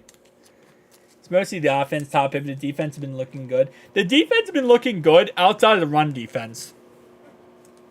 We haven't looked too good in run defense for our third. Well, our third string has been pretty good. Our fourth string guys for run defense has been pretty bad. Even that those ain't even backups. Those are the backups. That is true. Yeah, those are fourth string guys. They're the backups of the backups. To a certain degree, though. I mean, Cody Ford is playing. He's the backup. Right tackle for us, who we actually utilize him as our starter sometimes. Matt Lee, he's going to potentially be a starter. Jermaine Burton, he's potentially a starter. So there are guys that are backups to backups, but there are guys who are starters on this team. Well, not starters, but they're rotational starters. At this point, it's the people that will never play football again. Some of them will be rotational starters that will play. Not starters, but rotational guys that will see the field. And those are the guys I care about. Like, I don't care about Dom Davis, okay? I don't care about him. I don't care if he does good, if he does bad, he does ugly, whatever. I don't care about Jackson Carman. What I care about is players like, for example, what's his name? Matt Lee. I care how he looks because he could be a starter. I care how players like Jermaine Burton looks. He'll be potentially a starter. Depending on Logan Woodside, I care how he looks. Doesn't look that good. Depending on how he plays, because he'll be a third-string quarterback if we need him. Unless we get someone else again, obviously. But those are the guys I care about. And as long as those guys do good, I'm cool. And I didn't list them all, but there's a lot of players like that I care about that I really, there's like a list of 7 or 8 players I feel like in this game that I wanted to look at and I care about, and if they do good, I'm good. If the rest of the guys that are McDonald's workers after this game, I could care less.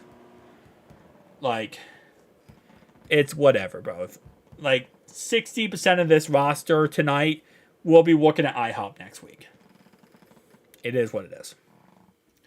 I'm not too concerned about that, but I am concerned about offensive line depth. Because that's something we have to work on. And have to get better at. You got to protect number 9, man. You got to protect number 9. You can't protect number 9 is the problem. The fact that tonight our only point is literally a pick 6 is kind of embarrassing. All right, there we go. That's how you not make a roster but look good on the roster, is by returning it like that. That actually looked good. Big steal in the draft. Yep. Matt Lee looks actually really good so far. He's looked really freaking amazing. And that was Cole Burgess on the kick return, and he returned it for a total of 36 yards. Okay, let's see your final cuts from this. I already did my final 53-man roster predictions. I put it on the channel like a week ago. Which IHOP, not a IHOP I'm going to. Because if they play football like this, I don't want them to make my pancakes. I'll tell you that. They're gonna drop my pancakes. They're gonna drop it. They're gonna fumble it. They're gonna, throw an interception. They might give my pancakes to the wrong table. I can't have that happen. I'm hitting the hay on, guys. Gotta go to work tomorrow. See ya, Crocs. I appreciate you stopping by, bro. I appreciate you. Yeah, I have a 53-man roster cut prediction already. I did my last one last week. And I think for the most part we've seen what we need to see, and I don't think this game really changes that. That's what I'll say about this game. What we needed to see out of our 53-man roster in the final cuts, I think we've already saw. And this game kind of just reassures a lot of those feelings. WT, this point, just make deep throws. Deep plays. I mean, at this point, I think the Bengals might be trying to get out of this game. I'll be honest with you. I think they're trying to get out of this game because I think for the most part, we already understand. like I said, there wasn't much talk going into this game. Really, there wasn't much talk going into this game of what we need to take away. This game was just kind of the consistency of reassuring us. All right, these guys need to go. I mean, all we need is a pick six right now, and then a record-setting field goal for Money Mac. No, well, no, because we're down 20-7. We need a pick six. That would be 10 points. That would only be 20-17. Are you saying to get back in the game, or are you saying to win the game? We need 2 touchdowns to win the game. Pass the right-hand side. As the quarterback is getting hit and falling to the ground, Logan Woodside completes the ball. So still no Rocky Lombardi. Logan Woodside is still in this game. They're not putting in Rocky Lombardi. Might make it, made it due to Murphy getting put on. Might go with the pup list. I think Murphy, I think he'll be out for the first 4 weeks. I don't think he'll be out for the enough for the pup list. Pup list is 6 weeks. We'll see though. It's very possible as like a depth piece maybe. We might also pick somebody up after free agency. That's the thing you gotta keep in mind. Or I mean after 53 man roster cuts, we very possibly might just pick somebody else up. Which that will probably be what happens in the end. So a lot of these guys tonight that look really bad, we're probably just going to cut a lot of these guys, pick them back up for the practice squad, but then we'll probably just pick up somebody else off of like someone else gets cut from another roster and we pick up that guy and then that guy becomes our starter or at least our rotational guy. I don't think if you're Zach Taylor after this game, you're not walking away saying like this is a good game. You're not happy with any of these players tonight. Murphy's a bust? No, I don't think so. I wouldn't say he's a bust. He's a sophomore year. You got to give him like actual time to develop. I don't think he's a bust. I'm not gonna say he's the greatest player of all time. He's definitely not, but he's not a bust. He definitely could develop. Touchdown, Jermaine Burton! Touchdown, Bengals! Jermaine Burton does it again! Yeah, he was actually playing pretty good in preseason until his injury. Jermaine Burton! And now it's a 6-point ball game!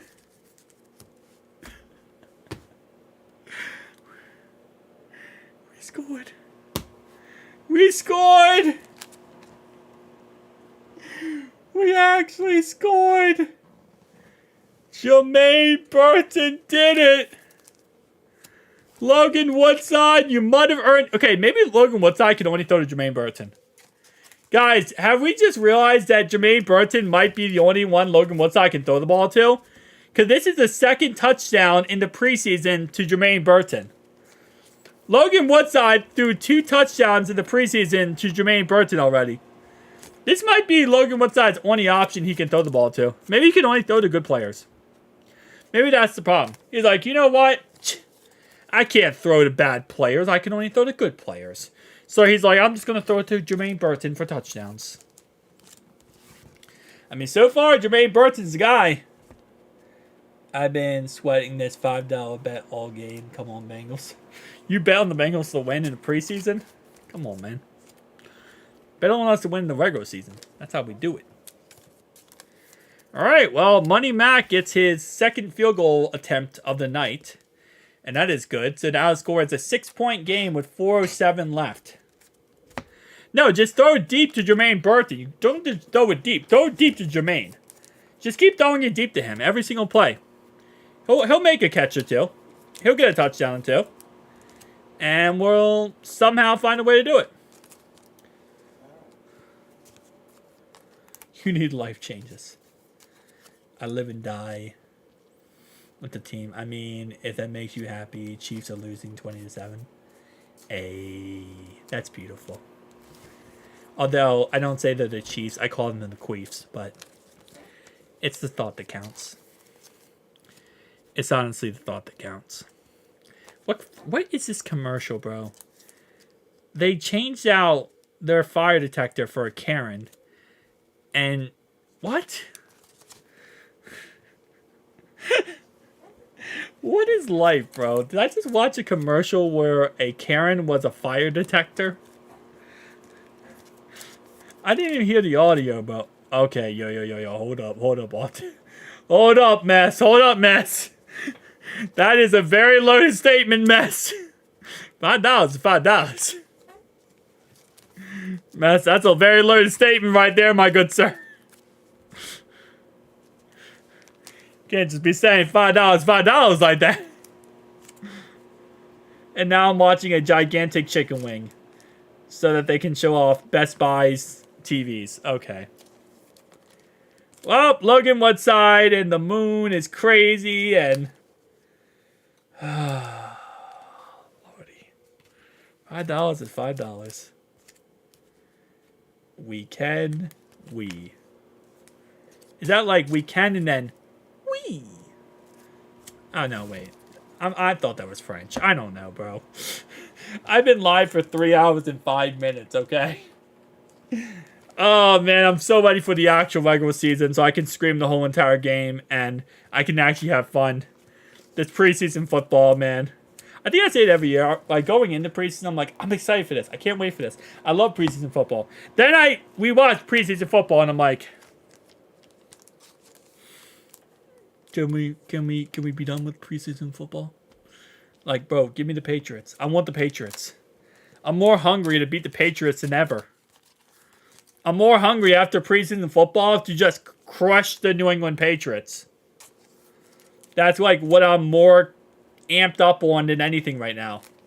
Just give me the New England Patriots.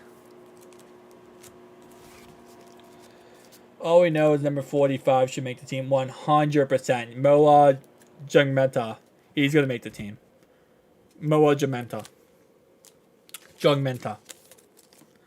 Logan Woodside is tired, getting smacked around. Bro, the fact that they didn't put in Rocky Lombardi at all this game is crazy. That is criminal. They played Logan Woodside 4 quarters just for him to literally have one good play that makes him look good. But outside of that, really just not good. That's crazy, bro. That one deep pass really made it. He's good for more than just like even for undrafted guy. I think he's good for even if he was a start. Like if he was drafted high, he's still playing great. Like even if he was a 5th round pick, I'd say he's playing outside of his mind. Like he's going crazy, man. All right, well Logan Woodside's gonna have a chance to win this game, so I'll tell you that. So that's a positive in the end here. This will be we could have our first win of the season. Amarius Mims. All right, 3rd down and 9. 4 preseason games are printless anymore. Well, there isn't 3. There's only 3 preseason games. There isn't 4 anymore. They got rid of the 4th one. It's only 3 preseason games. And they got a 1st down. We're going to lose. No, we suck again! Possible. No, we suck again! And we let Laquan Treadwell, the former 1st round pick of the Minnesota Vikings, get 13 yards on 3rd down and 9. And that will give them a 1st down, moving the chains and taking us down to the 2-minute warning. So, Cincinnati now has 3 timeouts left, and the Colts are in Cincinnati territory at the 46-yard line, up currently by 6 points. So, their kicker can make a 56-yard field goal, which he did earlier in the game, but we're going to see how this turns out. But now, at the 2-minute warning, we're going to see how this all goes, because we have 3 timeouts, and we will be using all 3 timeouts, because this will now be a situational football game where we're trying to win the game. Pretty much how it works. It's going to be a situational football ship. Something like that. something like that. Jermaine Burton touchdown. Still a great play. Oh, 2 minutes, man. Let's go, boys. Let's go.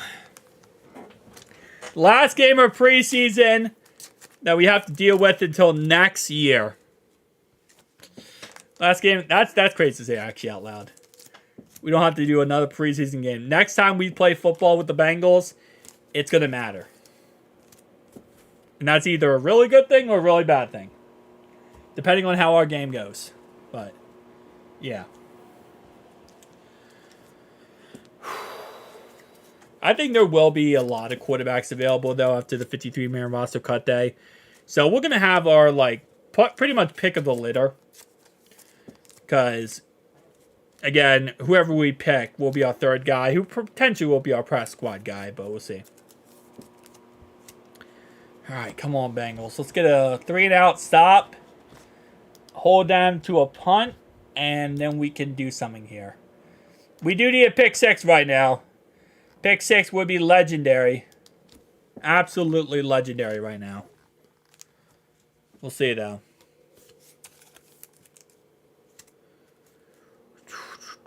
Let's go. Let's keep it rocking and keep it rolling, boys. Even though this is preseason backup football, when we have a chance to win, you got to go for the win. You got to get the win, boys. I think they're going to really milk this 2-minute warning with these commercials. Bro, these commercials, they should have more than just, I don't know. They have the same old commercials over and over and over again. And I get it, it's preseason, so they're not it's a Bengals preseason game, okay? You're not going to get the best advertisers coming your way. But bro, there got to be some smaller companies, I mean, you give me a right price, I'll make a commercial for my live stream. And we'll do a commercial on Bengals TV for my live stream, bro. Think Burton is fantasy pickup worthy. I think he's a good stash play if later in the season there's injuries or he starts getting more play time. But I'm kind of scared he's going to become like Yoshi this season. Well, he'll be like a Yoshi type player where he'll get 30% of the snaps or maybe 20%. But it won't be enough that he's actually considered relevant in fantasy.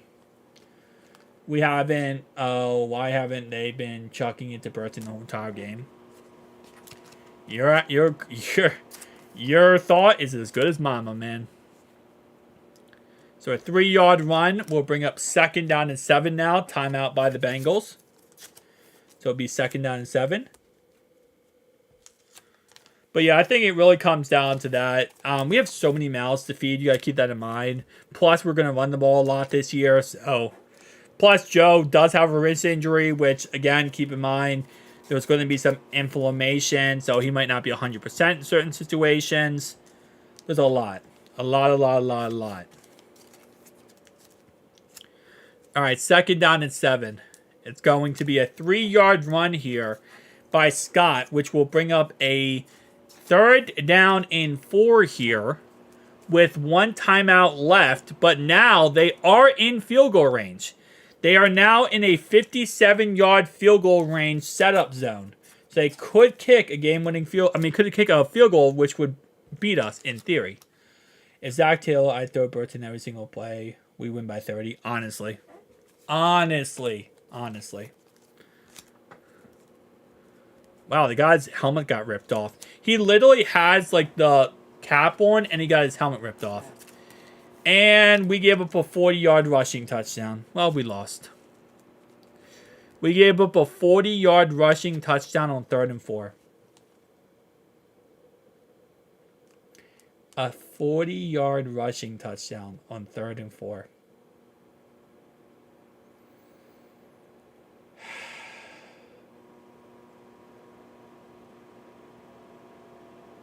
Ain't no way. Ain't no way. Cut everybody. Cut everybody on this team. Bro, cut every single player.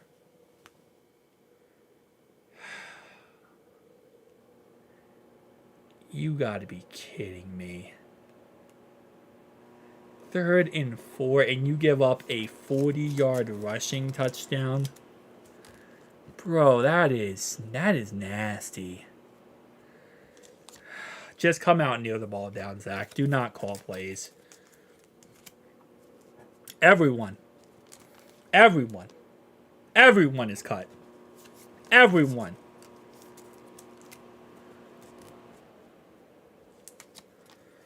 Everyone is cut.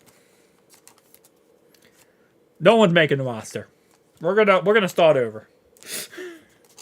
What's cutting everyone? Throw the ball at Jermaine Burton more, yeah.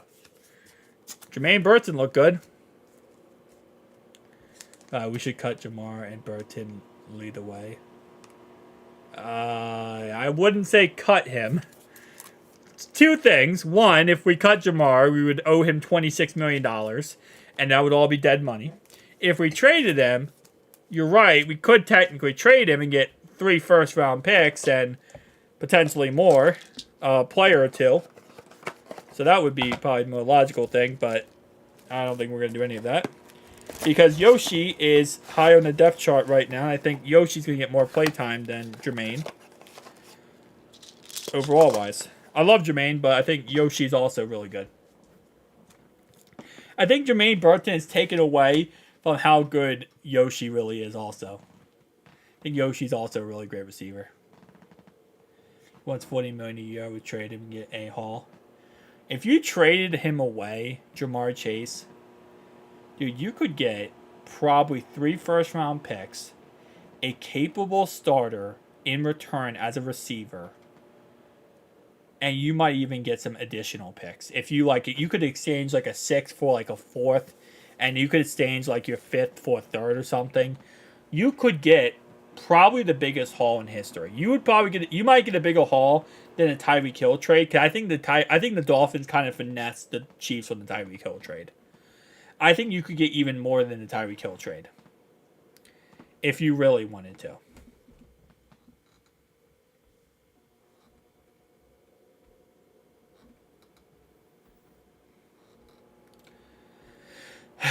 But, the game is finally over. 3 hours and 16 minutes. Let's go!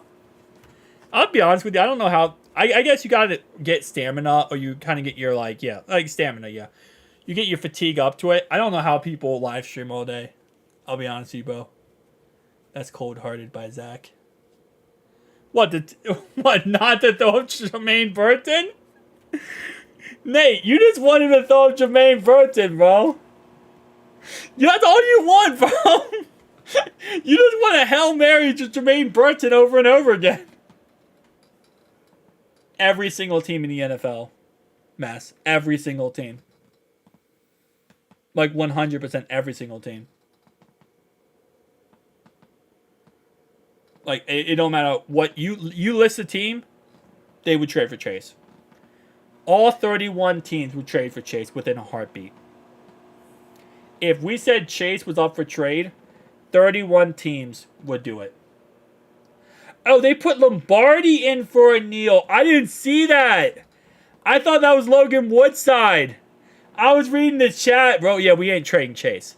But all 31 teams would be up for it. Yeah, 31 teams would trade for him, and also... That's why the haul would be so crazy. It's because 31 teams would be calling us. And if 31 teams are calling us, then yeah. No, we're not trading Chase. We're just talking about the hypothetical.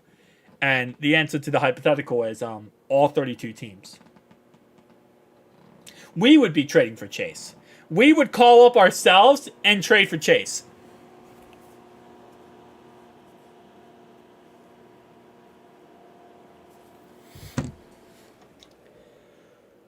Lombardi comes in just to take a kneel down.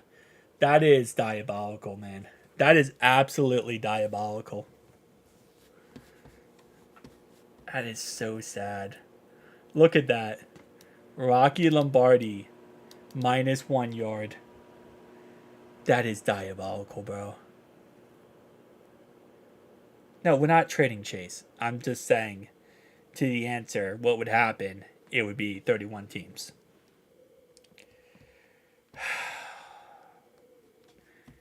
Alright, guys. I'm about to go to sleep for like 6 years. Peace out, guys.